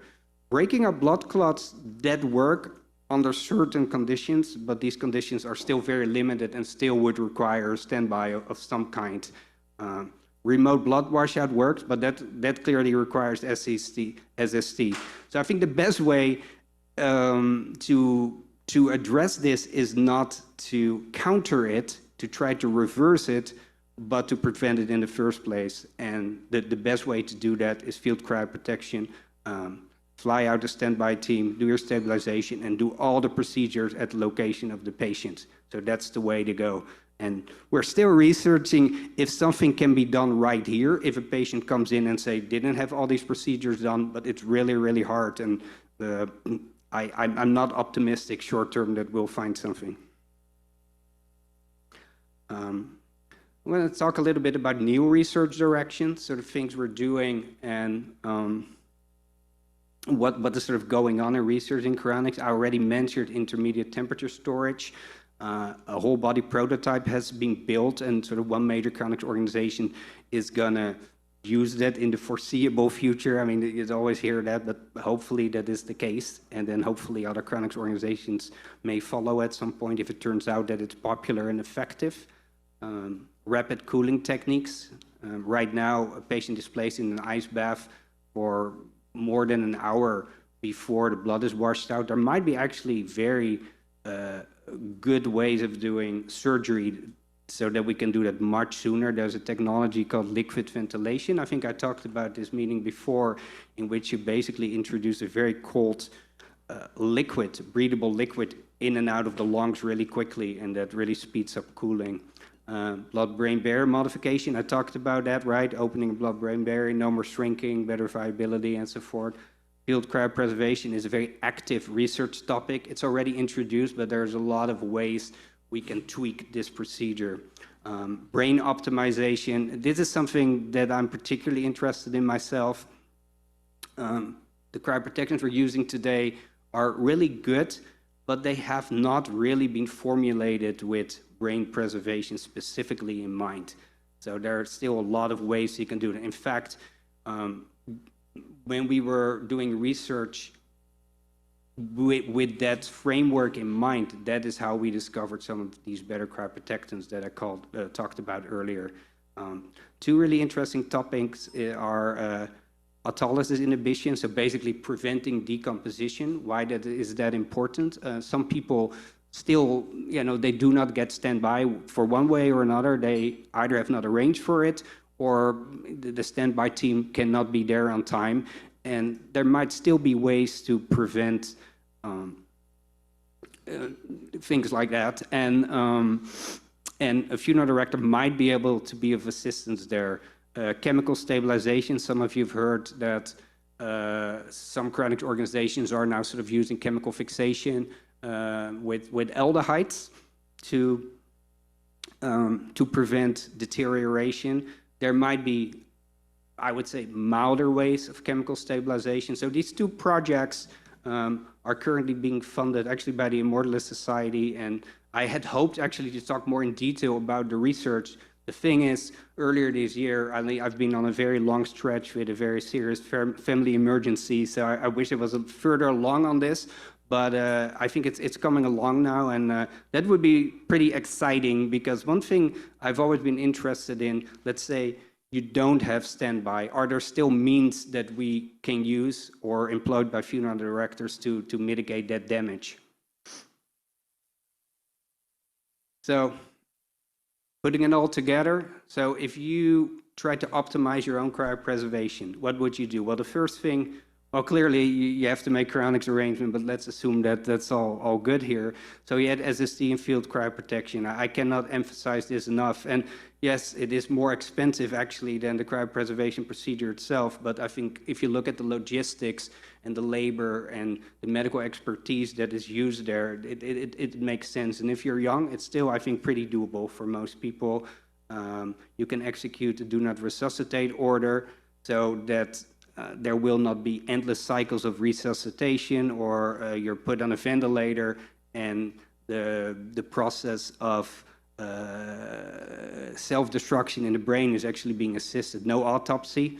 The interesting thing about objecting to autopsy is that there are religious objections, but you don't really have to specify it. You don't have to prove like, oh, I'm a Christian or Jewish, or it might even constitute some more exotic sort of secular religion if you want to. There have been several organizations who have issued no autopsy cards for that purpose.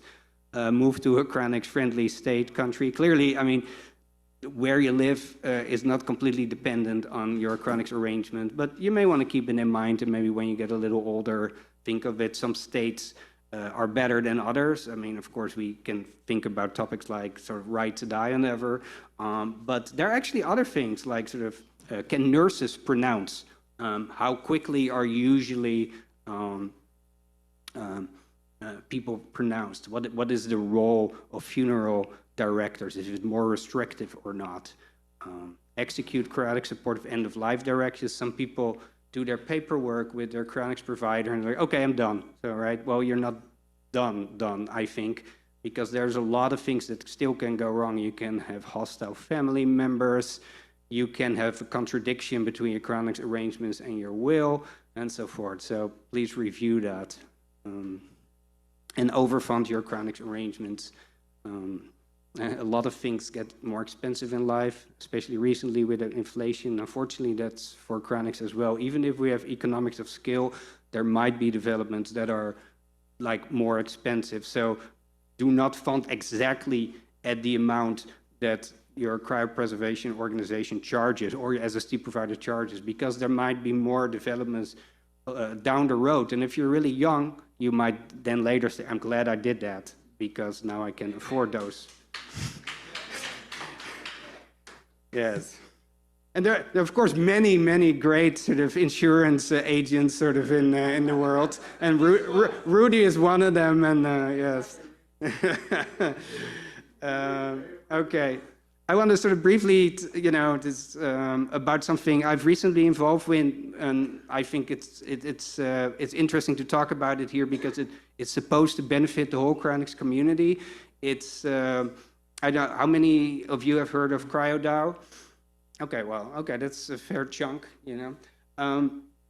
So it's basically an organization that sort of lives on the blockchain and raises money for new research projects. And I was aware of this for quite some time, and then some of the principals came up to me and said, like, okay, we need a flagship project. We want to do something really ambitious.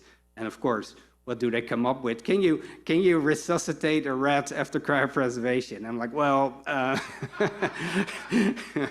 that always comes up. Why don't you just cryopreserve and resuscitate a rat? And then I go into a lot of detail why this is actually not necessarily a lot easier than a human being. But in principle, you can have a research project that looks at all the prerequisites that need to be in place to do that, right? For example, if you cannot even replace the blood of a rat with a little bit of cryoprotectant, remove it, and then revive it, then it doesn't even make sense to go to lower temperatures. So formally, the objective of this project is to resuscitate a rat from what we call high sub-zero temperatures. Going all the way to liquid nitrogen temperatures is so unrealistic at that point that might be an achievable goal, but that's even really hard. So all these prerequisites have been met. So that is a project that my company is doing, and the cool thing about this project is whether we succeed or not is almost immaterial in terms of how much we learn from it, because we will learn a lot about if we cryoprotect the whole body, sort of how does it work for all individual organs. We will acquire a micro CT scanner to look at that sort of very carefully. If we cryoprotect the whole body, what does that specifically mean for the brain? Does it mean, like, let's say it takes a long time for certain organs to cryoprotect them effectively. At that point, the brain might already be exposed to very toxic concentrations. So there's a lot of interesting questions there. Okay, so here are some of the research topics: optimization of surgical protocols, perfusion, designing new cryoprotectants or new combinations. You can do viability tests on individual organs, the brain, of course. You can do multi-organ viability. Let's say you perfuse the whole body with a cryoprotectant, then you take out all these different organs and just see how viable they are and which are most vulnerable to cryoprotectants and which are not. Then there is whole body recovery after just introducing the cryoprotectant, which has never been done before. So even if that would be achieved, that would already be a huge milestone. And the ultimate goal is sub-zero resuscitation at lower temperatures that has ever been done. And we may or may not attempt that because, as I said, it depends if all these prerequisites are met. So this is the roadmap. You can also sort of look it online. It's been published on X, and what we're going to do in the next couple of years, all these milestones that we have to meet to be able to make these resuscitation attempts. Another thing I'm pretty proud of is this book. I think I talked about this before, like 2 years ago when I was here, a little bit history of it. So the Cryostasis Revival book is, in my opinion, the most comprehensive technical cryonics book in existence. It is an exposition about how we're going to revive these patients, but so much is covered, and pretty much any technical objection you can make against cryonics is being covered there. It is very comprehensive, more than 700 pages, 3,000 references, and 300 further research topics. So there's a lot we need to solve to be able to successfully revive a person from cryopreservation. But this book goes a long way in introducing the topic. It's dense, it's technical, but I highly recommend that if that's something, you know, that you're interested in, or you have the appropriate background to study it. It's available on Amazon. It's a big academic tome, so it's not too cheap, but I really recommend, you know, getting a copy or giving it to your skeptical scientific friend, or, you know, whatever. It actually, the story, how it came about, I think I told before, but it's really interesting. The author, Robert Freitas, has written about molecular nanotechnology, and he has a very strong interest in cryonics and has cryonics arrangements himself, but he has not published on it a whole lot. So I approached him about writing a study about how molecular machines could operate at cryogenic temperatures. And so my email went unanswered, you know, all the time. And at some point I said, well, I'm probably just bothering you. And I said, well, just keep nagging me, because I actually like that you do that. And at some point I actually agreed to write this paper on cryobots, machines that can operate at cryogenic temperatures. And, you know, at some point we were at 20 pages, 30 pages, 40, 50, and then it really grew into this massive book. So I'm very proud of that, yeah, it's, I think, the most rigorous technical exposition on cryonics around. Last but not least, one of the organizations I represent is Biostasis Technologies. Maybe Lauren talked about it a little bit. We aim to sort of further progress in the field, and we're helping pretty much any major credible cryonic organizations to achieve their goals. One of the things we do is we publish an online publication. It's using the Substack platform. And yeah, there's a lot of good content. I think in a very short period of time, we went from a few articles to being sort of the most well-read online sort of cryonics publication. So Max Moore is doing a lot of work. He has a monthly podcast. So if you have any ideas for guests, or you think, you know, you have enough to say, you want to be there yourself, so let us know. Yeah, that is also going really well, and so please subscribe if you're not already. It's a great publication, and I think that's my last slide. Oh wait, look at this, so fancy. So okay, this is the sort of fancy features I normally don't use, and in this slide I certainly did it, but. Okay, so that's where you need to go, biostasissubstack.com. I think if you now Google biostasis standards, sort of you will get it. It's not very hard. So that's the last thing I have to say. I'm more than happy to take questions, and you can always walk up to me and ask me other questions or critique something I said. That's all fair game. Thank you so much.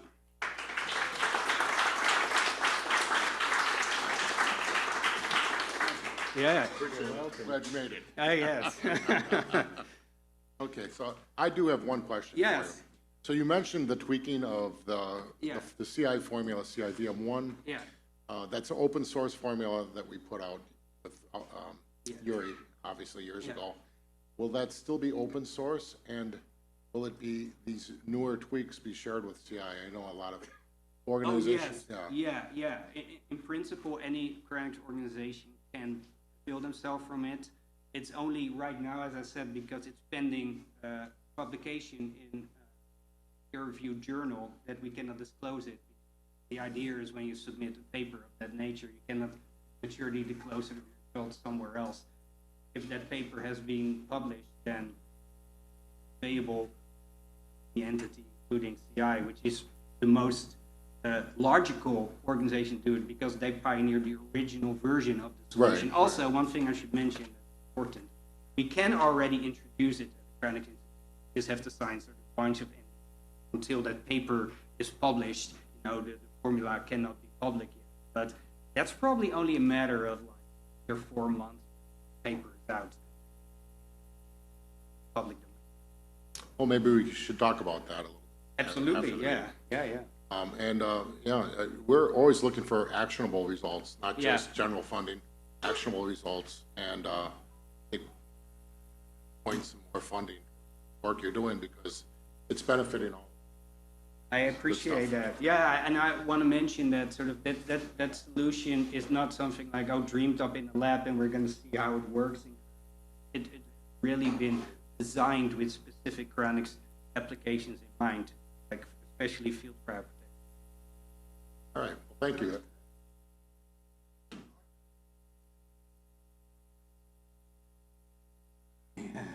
Time I've heard that, maybe I've missed something, and it strikes me that it is maybe a little oversimplified, because for one thing, sometimes if you sign a DNR, that means, for example, you might die when you otherwise would be resuscitated, and that's not good. And then under some circumstances, it may preserve you and allow a suspension under a circumstance where there's no ischemia, because get preserved for longer. So if there's a nuanced point there, at what point there shouldn't be revival, maybe that's something that people need to understand. Absolutely, yeah, you're totally right, and I really appreciate making these finer distinctions. There are sometimes could benefit from having DNR in place, and sometimes you would not benefit at all from that, right? If, let's say, you have an unattended cardiac arrest, hospital staff can be there really quickly. You hope that you will be resuscitated and live a little longer, right? Or you hope you will be resuscitated until at least the standby team goes there. So you can execute, and you have the right background for it in DNR that is sort of more fine-grained, right? Sort of, for example, you can say, resuscitate me, up until the point that the standby team is there, and then no attempts further need to be made. The reason I mentioned the DNR in my presentation is for one specific example, right? Whether are these repeated attempts, and they're actually successful, but the brain is already dying, and if you then put a person on ventilator, like literally the brain sort of, so that is something that can happen. So you are absolutely right. Straight up, DNR is not bad or good. You probably need to have a more subtle execution of that, and that is something that easily can be worked out within this organization as a template, right? Sort of what is sort of good language put in instructions. Yeah. So in my case, I named my oldest son, who's a paramedic, as a medical power of attorney with instructions to contact the Cryonics Institute and have the Cryonics Institute and others reach out and, get some direction. Just wing it. I have a question. What is the human vitrification temperature that you talk about where the glass transition happens? You didn't mention what that was. So yes, so you're asking about what is the vitrification temperature. So it depends, right? It depends on the nature of the vitrification agent. You can actually formulate vitrification agent actually to have a specific glass transition temperature. But broadly speaking, the vitrification agent we use in cryonics, whether it's M22 or VM1, are around the same temperature. It's around sort of minus 122.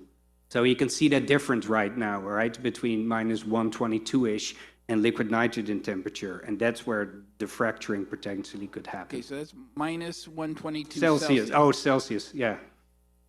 Yeah, because I was discussing that with a cryonics friend of mine, and he was saying, oh yeah, there are other liquid gases that you could use that would be closer to that temperature, but not as available as liquid nitrogen.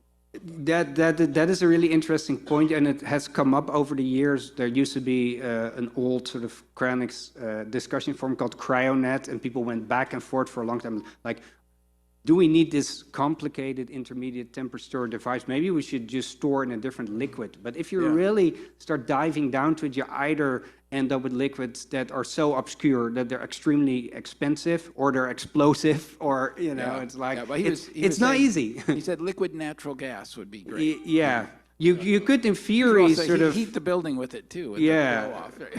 You could in theory calibrate your vitrification glass transition point and your fluid, but the problem is you cannot just choose a vitrification temperature like that, because it might be a lot more toxic vitrification solutions if you do. So there's a lot of trade-offs there. It's not easy. I'm not aware sort of any liquid nitrogen alternative that can do that job at that temperature.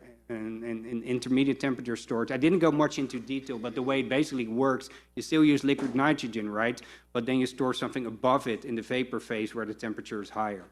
Okay, well, one other question is, the book Immortality, Inc. By Chip Walter, I interviewed him at the Church of Perpetual Life, and in it he cites the example of Zombie Dog at the University of Pittsburgh, which they brought down, took the fluids out, put the cryopreservation stuff in. Didn't take it all the way down, but kept him down, without blood in a dead state for 5 to 6 hours, revived him, and the dog was completely normal, ran around owners and led a normal life. Why isn't that considered a success? It's because it didn't go all the way down to liquid nitrogen? Or are you familiar with that Yeah, case? we Zombie like, dog? yeah, I mean, these experiments are often called sort of hyperthermic, ultra-profound resuscitation, but you usually still stay a little bit above 0 degrees C, right? It's still It pretty was. remarkable It because, yes, because you take a mammal to a temperature that is really not supposed to ever reach. It's actually non-trivial to take a non-hibernating mammal to these temperatures and reverse it. So that's what we've been able to do. And that is sometimes when people say like, oh, cryonics doesn't work, that's way too general, because some of our initial procedures that we do in stabilization, you can actually reverse all the way up to 0 degrees C. And that is demonstrated in these experiments. Where it gets really complicated is when you go below 0, and then you have to use a cryoprotectant to prevent further damage. I wasn't familiar with the details of it, Yeah. what they actually put in as the fluid, but it sounded like it was a cryopreservation fluid that they then later extracted. It's a hyperthermic organ preservation solution. So the same solutions that are used for organ banking, Yeah. but then scaled to a whole body. Yeah. Okay, thank you. Thank you. Oh, yes, you're so welcome. Thank you, Ashley. We might be able to take a few questions later, but we're actually running just a tad behind. We got the food is out, and we're going to have the dinner here in a second, but I just want to go over a few things before I get into the questions and answers. Just a little house order business. We do have the results from the Cryonics Institute Board of Directors election. I'll read off the numbers as follows. Existing director and incumbent Kevin Doyle, 76 votes. He is re-elected.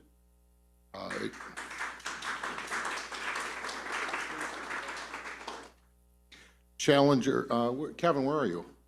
Yeah, okay, just let them know who you are. Stand up or wave yourself, yeah. Yep, yeah. Director Paul Hagan, you going to stand up? He's a former director, but he lost his seat last election, and now he ran again, and he has been reelected. He is not here today, but Dr. Don Kleinzik, he came in with 80 votes, and he was reelected as an incumbent. Everyone for Don, even though he's not here. Incumbent, challenger Nicholas Lacombe with 28 votes. He did not make it. Sorry, Nick, but we do appreciate the time and effort, hard work you put in every time. And, I'm going to talk about, I'm going to hit on that in a second, but our newest challenger, Steve LaBelle, you want to stand up? Steve LaBelle, 82 votes. He is a new director for the CI.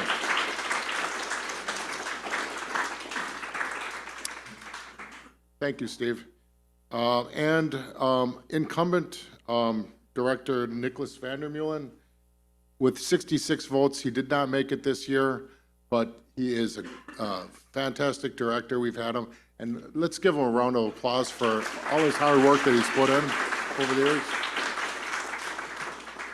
And so what I'd like to add is Nicholas, you and Nicholas Lacombe, if he's listening out there, what I'd like to do, and there's more people out there who just want to do so much for CI. They want to volunteer their time. They want to become directors, and I always say it's not always important if you're a director or not. It's actually what you're doing for the organization. And so what I would like to bring back is what the CI's advisory board. And I would like to ask Nick if you would be interested in the advisory board. And I would like to ask some of the other people, and I'd like to start building this board up. I know Nunez over there is interested in getting on our advisory board.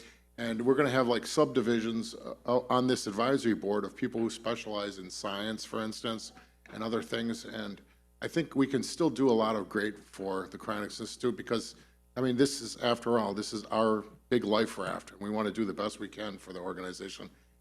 Whether you have the title or not doesn't really matter. It's important. I'm not taking anything away from the people who've won today, but I'm just saying we all have a role to play. So it's important. And but in general, thank you all. And we have a fantastic meal that we're going to put on for you guys, and we can do that afterwards. I think everyone, I don't know, getting hungry. We don't want the food to get cold, and then we'll do the photo, and then we'll conclude with the meeting and move on to the Immortalist Society meeting. So everyone try to stay awake and attend for York and Joe. And if we if we do have any time left over or in between, maybe a little time, we might be able to do a little bit of Q&A. We'll see. We'll see what we got. Attention. Attention, everyone. Hello, hello, hello. Attention, everyone.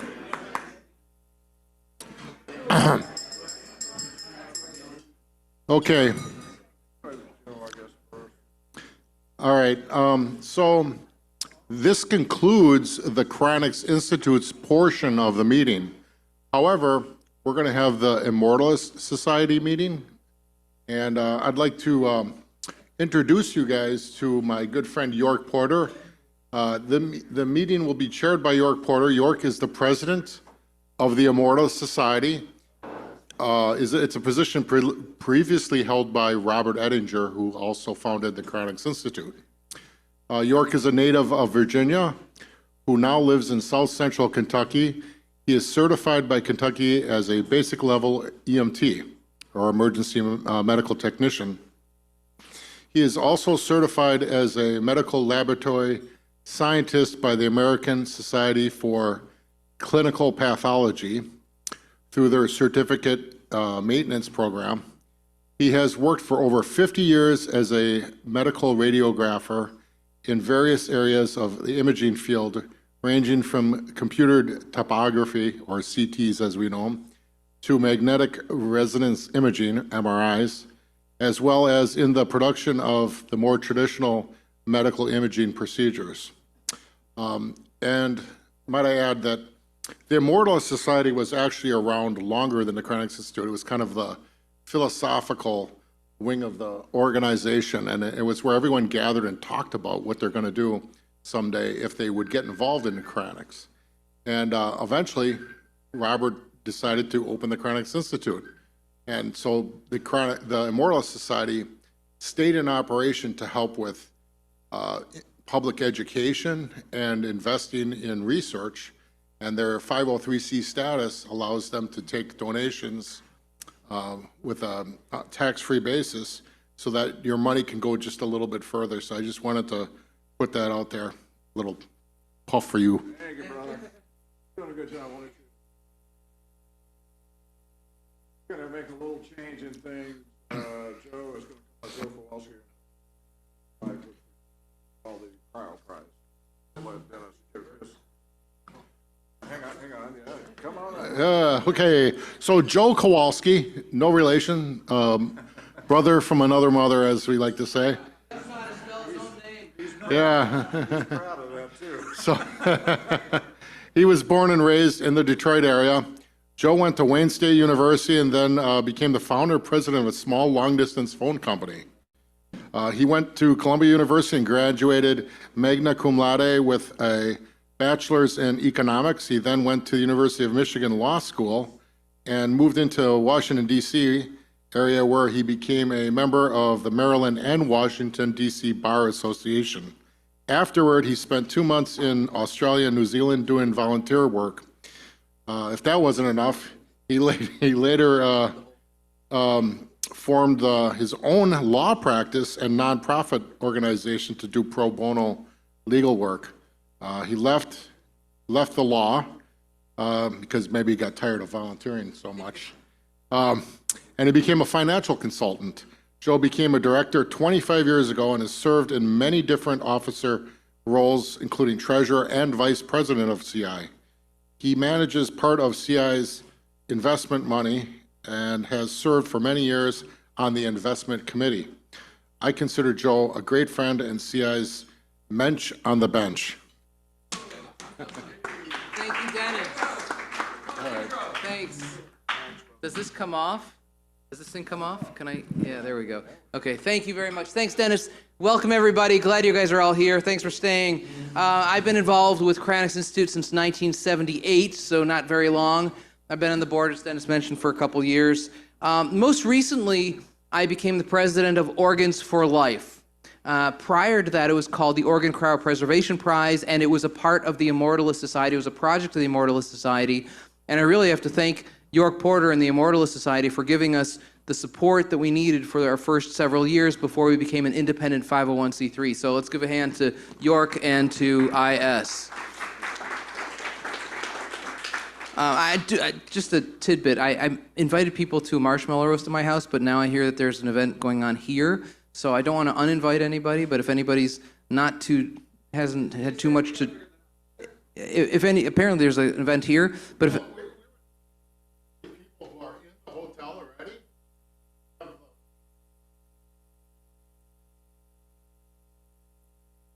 so, no, it's okay. But if anybody has not had too much to drink and wants to come by afterwards, I'll be sitting by the fire with the marshmallows till about 1 a.m. So we're good. But hang out, enjoy. And I think the poem has been passed out. You guys can take a look at that in a little bit. How many of you think that cryonics is going to work? That we're going to be able to bring people back? Okay. And we have evidence, right? I mean, the wood frog, for example. Yeah, it's an amphibian, but it goes to sleep in the fall and it freezes solid, its brain stops, its heart stops, and in the spring, it wakes up and it's fine. We see it in nature. And all we have to do really is make some adjustment to make it happen here. So now that we know that, now that we have this evidence, we can all go out and we'll tell all our friends and everybody's going to join CI, right? Yeah, I've been doing that for 40 years. Hasn't worked so well.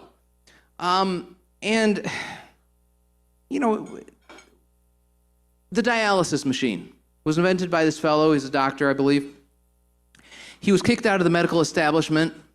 The dialysis machine wasn't used till after he died. He died a pauper. People laughed at him. People are not generally going to do things until other people have done it or until we can show that it actually works. Transplants or test tube babies. Transplants, they were thought of as Frankenstein's monster. I mean, I think Dennis or somebody was talking about that earlier, that's how it was originally. And now it's taken for granted. It's just normal, and everybody thinks it's okay. Test tube babies, I remember the first test tube baby, 1978. I was just reading, actually, about it. There's a news story about a test tube baby from that era that's just been born. It was crazy. I mean, people were like, no, I would never do that. Oh, my God, that's terrible. And the discussions were just, and again, an abomination. Thank you. And now it's considered normal. So, you know, when it comes to transplants, things like that, it's already over the hump. It's already something that people are interested in. It's already something that everybody thinks is okay. And, you know, the Cryonics Institute, for all of its growth and all the things that we've done, it's still tiny, tiny, tiny, tiny. But if we talk to people about organ transplant, now there we got something. 50% of donated organs do not get used. 50%. 80% of lungs don't get used. If we can find a way to vitrify organs, keep them at low temperature, we would be able to use virtually all of them. Not all of them, some of them are no good. We could use virtually all of them. It would make a huge difference. And this is something that people think of as amazing. I've talked to a friend for 40 years, literally, about cryonics, and she's like, ah. But when I mentioned, maybe we could do vitrification of organs for organ transplant purposes, she's like, her eyes, her ears perked up, and she's like, oh yeah, that's a great idea. And it's the same thing. It's the same thing. We're not going to be able to revive a whole body if we can't do an organ. So, Organs for Life, www, it's written on the sheet there. We're trying to capitalize on this. We're trying to capitalize on the organ transplants, the things that everybody already wants to do. How do I get my things on the screen here? Do I press the green button? I press the green button, or you guys have to start it? Green button. Green button. All right, pressing green button at you, green button at you, green button at you. Nothing's happening. Okay. This is our website. You can take a quick look at that. Life's tough. Let's help each other. That's really the basis of it. We've got, our mission is to make organ transplants safer, less costly, more available. That's not right. What happened? I am pressing the green button. I don't know why I'm going backwards. Yeah, the big green button in the center. It's the only one I got. There's a green button at the bottom that's got a... This guy? Okay, he's going to press it. Sorry, folks. Is that working now? I'll talk while he's doing that. Bob Ettinger was in World War II. He was really a hero in World War II, and he was injured severely, and he was in the hospital for months, and he thought about a lot of things. You think about a lot of things when you're in the hospital. One of them was cryonics, and he thought, well, when I need it, it's going to be around. Somebody's going to think of this. Somebody's got to think of this. And he came to, after many years, what I consider the oh crap moment, where he said, nobody's doing it. I've got to do it myself.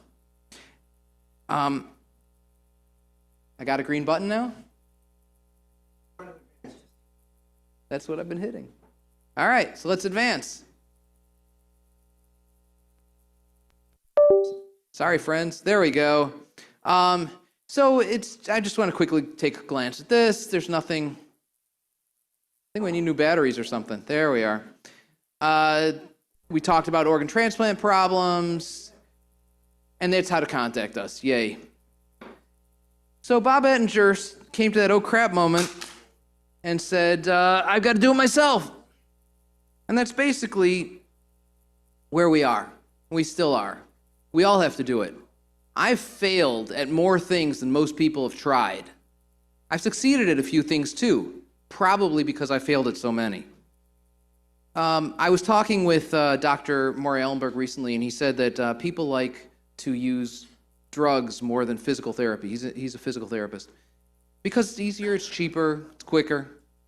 Sometimes it's necessary, but other times it would be better to actually do the hard work and get it to happen. This stuff doesn't happen by magic. If you take a look at that poem, basically people think, oh, it's going to happen, we're going to, somebody else is going to do it, whatever.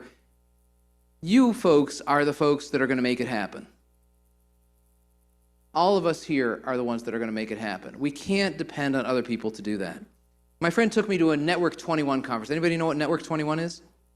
Network 21 is from Amway. They do multi-level marketing. I went to this conference, and you actually have to pay to get in. They make you pay to get in to sell their products. It's brilliant. And I was going to leave, but I told my friend I'd stay. So I paid, I got in. We're sitting there in this conference, in this room, and this man comes out with a microphone, and he says, right now, in rooms just like this, all over the country, people are talking about this very same thing. And the people screamed and they were excited and everything like that. And I just thought to myself, so what? They're all talking about the same thing. And I think to some extent we have that problem in cryonics in that we have conferences which are great and they're important, and they're wonderful, and we have meetings like this, which are great and wonderful and important, and we have podcasts, and we have Zoom get-togethers, and those are all great and important, but a lot of times we're preaching to the choir. And what we need to do is we need to go out before a broader audience, and that's what Organs for Life is all about. It's getting before the audience that already wants to make this happen. So, these things are tools. These conferences, these podcasts, all these things. I heard once about a couple, and one of them said to the other, "I would die for you." And the other one said, "You know, that's beautiful, that's wonderful, but I'd really like it if you did the laundry." And that's kind of where we find ourselves, where I find myself with Organs for Life. I've got people that would die for me, they would like be there, they would have my back if I were really falling over a cliff or something like that, but we need people to do the laundry, folks. You know, if anybody wants to help out and do the sweeping of the floors and things like that, and we're all busy. I run a multi-million-dollar company. I have elderly parents that I try to help take care of. I've got my cats. We're all busy. But if you could do even one more thing, you know, there's a Star Trek episode where Captain Kirk goes to an alternate universe that's this horrible place, and he's talking to the horrible Mr. Spock, and trying to convince him to do something to make this a better place. And the alternate Mr. Spock says, "One man can't summon the future." And Kirk says to him, "Yes, but one man can change the present." And that, I think, is what we have to think about. A lot of times we think we're not going to be able to do it. There's just too much. It's too much. There's a Jewish quote from Ethics of the Fathers that I like to try to remember, because I'm a perfectionist, and for me to not do the whole job is really difficult. It's hard to start the job if I can't do the whole thing. And this saying goes, "It's not incumbent upon us to finish the task, but neither are we free to ignore it." So even doing a little piece is better than saying, "You know what, I can't do all this." Just do a little piece. Everybody do a little piece. Contact information is on the sheet. Please take the poem with you. It's a really good reminder. And if anybody is interested in helping out, wants to help out, has any questions about it, feel free to let me know. We are going to support research into organ vitrification, and we're going to make it happen. And then we're going to have cryonics. Thank you. I don't know how that goes back in. Any questions? Yeah. Why organ?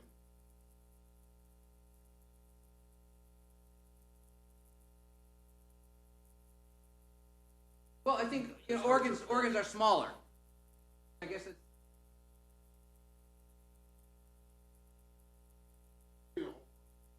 Yeah, that's science fiction. I just talked to somebody today before the meeting. I invited them to the meeting today, and they said, "Oh, thank you, but we're not into cryonics. It's science fiction." But organ transplant, again, it's already over the hump. It's already happening. This is just making minor modifications to make it work better. People can accept that. People will do that. It is. It's taking the first steps that we need to get to where we want to go. Any other questions? Everybody still awake? Okay, I said I'd keep people awake. Thank you, Joe. I feel completed. Thanks. Okay. Thank you, everybody.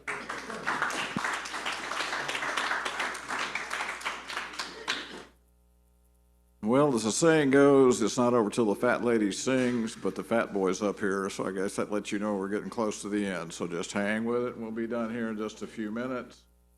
I don't get much of a chance to see my good friend Dennis, so I'm going to razz him a little bit. You have to kind of hang with my jokes for a moment. He was writing recently on the email group about middle-aged middle-aged leadership of the organizations, and I couldn't help but resist and ask him how many 114 and 146-year-old guys he knew, but I guess we're still in the middle of the road. Let's see here. Also, my other joke is I got to give Ashwin, that I don't get to see very often either. There was an author that we won't name that wrote a 3-part article here several years ago called The Technology of Revival, Repair, and Rejuvenation. And my good buddy read that, and I think he decided he was going to get somebody that knew what they were talking about. So that 700-page book came out of my failure as an author. So that's, as Joe said, sometimes you fail at things, but it leads to other things. I want to begin. I'm the president of the Immortalist Society. We have Deb Fleming as the vice president. Leonie Blaney is the treasurer. Royce Brown is the secretary, and Stefan Beauregard is the member at large. And due to Murphy's Law, there's not a one of them here tonight. So in one sense, that shortens the meeting, so you get out a little bit quicker. What I am going to have to do, and I'll skip the secretary's report, I'm going to read the treasurer's report again. It's deadly dull, but it's just part of what we have to do to say that we've kind of fulfilled our little mission. At the annual meeting in 2024, we reported the Immortalist Society had $138,634.21 in total assets. Of those assets, $88,592.85 are available for the research program. $14,000 was available. $14,485.63 is available for the Cryo Prize, which is now known as the Organs for Life Project, and $35,555.73 was available for general operations. This year, I can report that we have $27,722.69 in the general fund, and please note that we are supposed to receive support in the near future from the American Cryonics Society for several $1,000s, so that should go back up to a little over $30,000. And an apology, is Joe still? Yeah, there's Joe. Apology to Joe, I overlooked, we did a transfer to the Organs for Life project, and for some reason I don't understand, I missed $1,015.99, so Joe, we'll get that to you. Yeah, we'll get that to you as soon as we can. I still can't figure out how to do it. As usual, I want to thank everybody that contributed to the Immortalist Society, large and small, and helping us to continue to try to carry out our mission. And a general reminder, as in last year's reports, Long Life Magazine is probably going to have to stop sending overseas copies for free. We're trying to figure out what the cost structure will be. And this next issue, which should go out before the first of the year, she will be probably the last one for free overseas unless we can figure something out. We try to keep the cost down again as reasonably as we can. But folks lacking a hard copy, and if you live outside of the USA, Canada, or Mexico, you got to kind of be prepared for maybe us to send you a bill on that. One down. I want to thank all the folks that are here. I want to thank my officers. They're great people to work with, and I'm quite happy to work with them. Hang in there, we'll be done in just a few minutes. My remarks, unfortunately, for most of you are going to sound like Groundhog Day because you kind of repeat the same thing every year. It's just, I keep trying to think of some way to make it more entertaining, but I'm a lousy singer and I dance even worse, so, it's not much to do but to go through the stuff that I feel like we have to go through with as a business meeting. Try not to repeat it. As Dennis says, the IS goes back to the days of the old Cryonics Society of Michigan, which was formed in the mid-1960s. So we've got a long tradition. CI was formed in the mid-1970s and started out with 4 founders, one of which was Robert Ettinger, the father of Cryonics. You remember that you can join both organizations. Nothing to prevent you doing that. I belong to both of them. We're a friendly bunch. We'll be glad to have you. We do carry out, as Ashwin mentioned, the research program. I'm very, very happy to see my friend here today. IS, I think it was fair to say, nod your head yes over there, was very instrumental in helping him to jumpstart advanced neurobiosciences, and we're very, very, very proud of that. Ashwin is a great guy, and he is a great asset, as I'm sure you figured out, to Cryonics. He really, really is. And we're continuing our efforts to work jointly with the American Cryonics Society, trying to help primarily, not entirely, but trying to help to improve the situation for members at a distance. I live literally 500 miles from here. So that's a cause that's obviously near and dear to my heart. And as Dennis pointed out early, it's a truism that, cryonic services can't always be done on schedule. I'm all for professional standby organizations, for local standby groups, but the reality is, I'm very glad they've developed over the 40 years that I've been coming up here. But the reality is, heart attacks, car wrecks, all kinds of sad, untoward things happen, and they can intervene when you least expect them, so we need to be as prepared as we reasonably can for that possibility. And again, Ashwin has been a treasure to work with. I'm proud of you, buddy. Really, really am.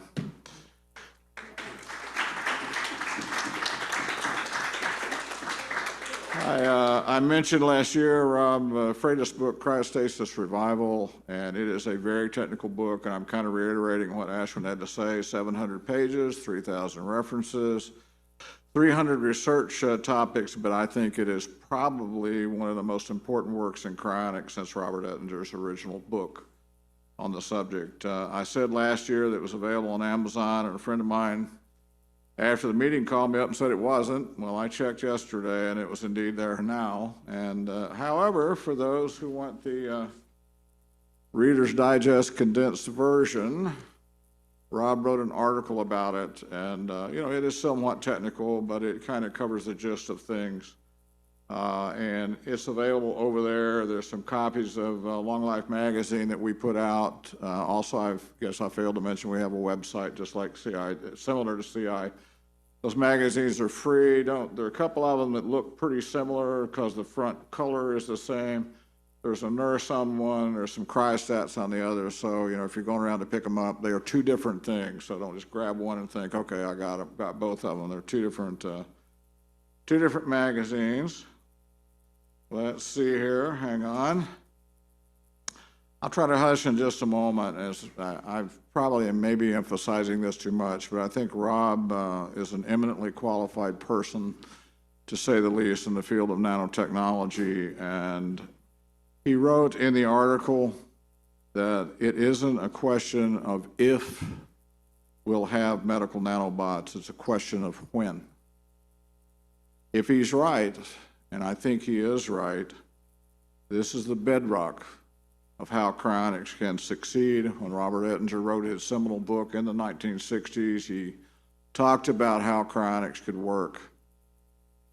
It just stunned me when you read both this and you read through the book of how that Rob has gone through and done just, I'm hoping Ashwin will agree, nod your head yes over there.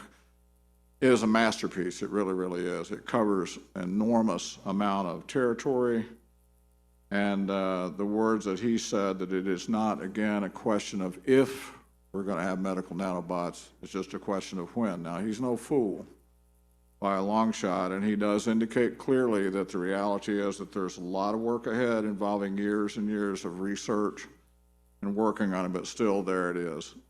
This ties into what I said last year. I got about one more page to go and we'll be out of here, but it just ties into what I said last year. Robert Ettinger was right when he wrote The Prospect of Immortality. He was right when I read it a few years later. He was right a couple of decades later when I met him. He's more right today, and every day and every year that goes by, the evidence continues to pile up that cryonics is an eminently sensible thing to do.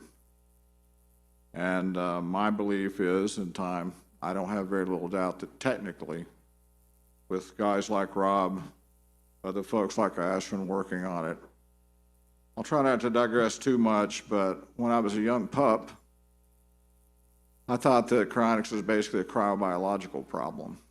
We could solve that, that was the answer.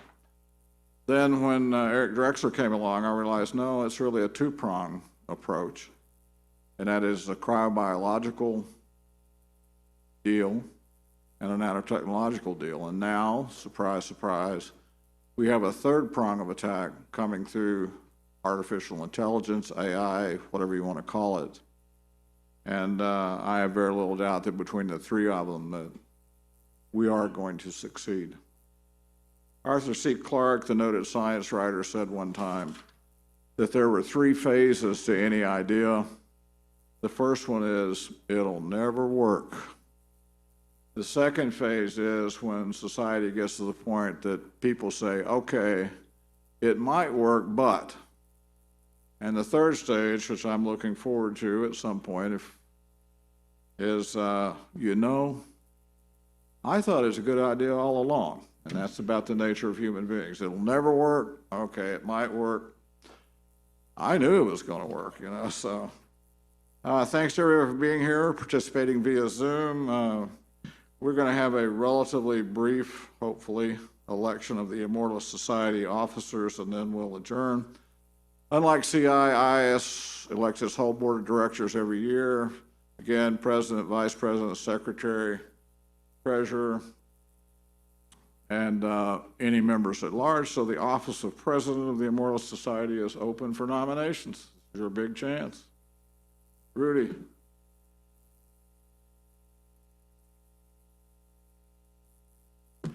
Well, there's been a first and a second. It's like running a banana republic, I guess, up here. All in favor say aye. Opposed, no. Opinion of the chair, the ayes have it. We appreciate everybody being here. I want to go real quickly. Thanks to CI, to ACS for their help for us, to Ashwin, the folks at Advanced Neurobiosciences and Biostasis Technologies. Thanks to the folks at Revival Research Group for their help, and to LEF for their support. Chair will now entertain a motion to adjourn. I need a first. Anybody? Yeah, okay, somebody a second. All in favor, aye. Opposed, nay. Main thing, everybody come back next year. We know where you live. Thank you.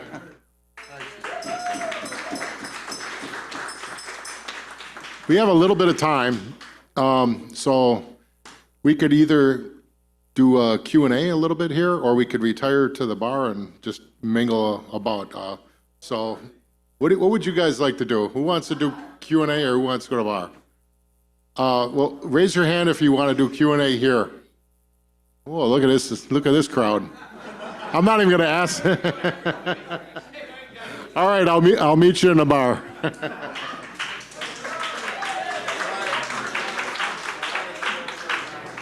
Before you guys go, I apologize. I just wanted to mention one of our board members is here, Daniel Walters. I want to thank him for being here. I'm sorry I didn't mention it before. Thank you. Hi, Daniel.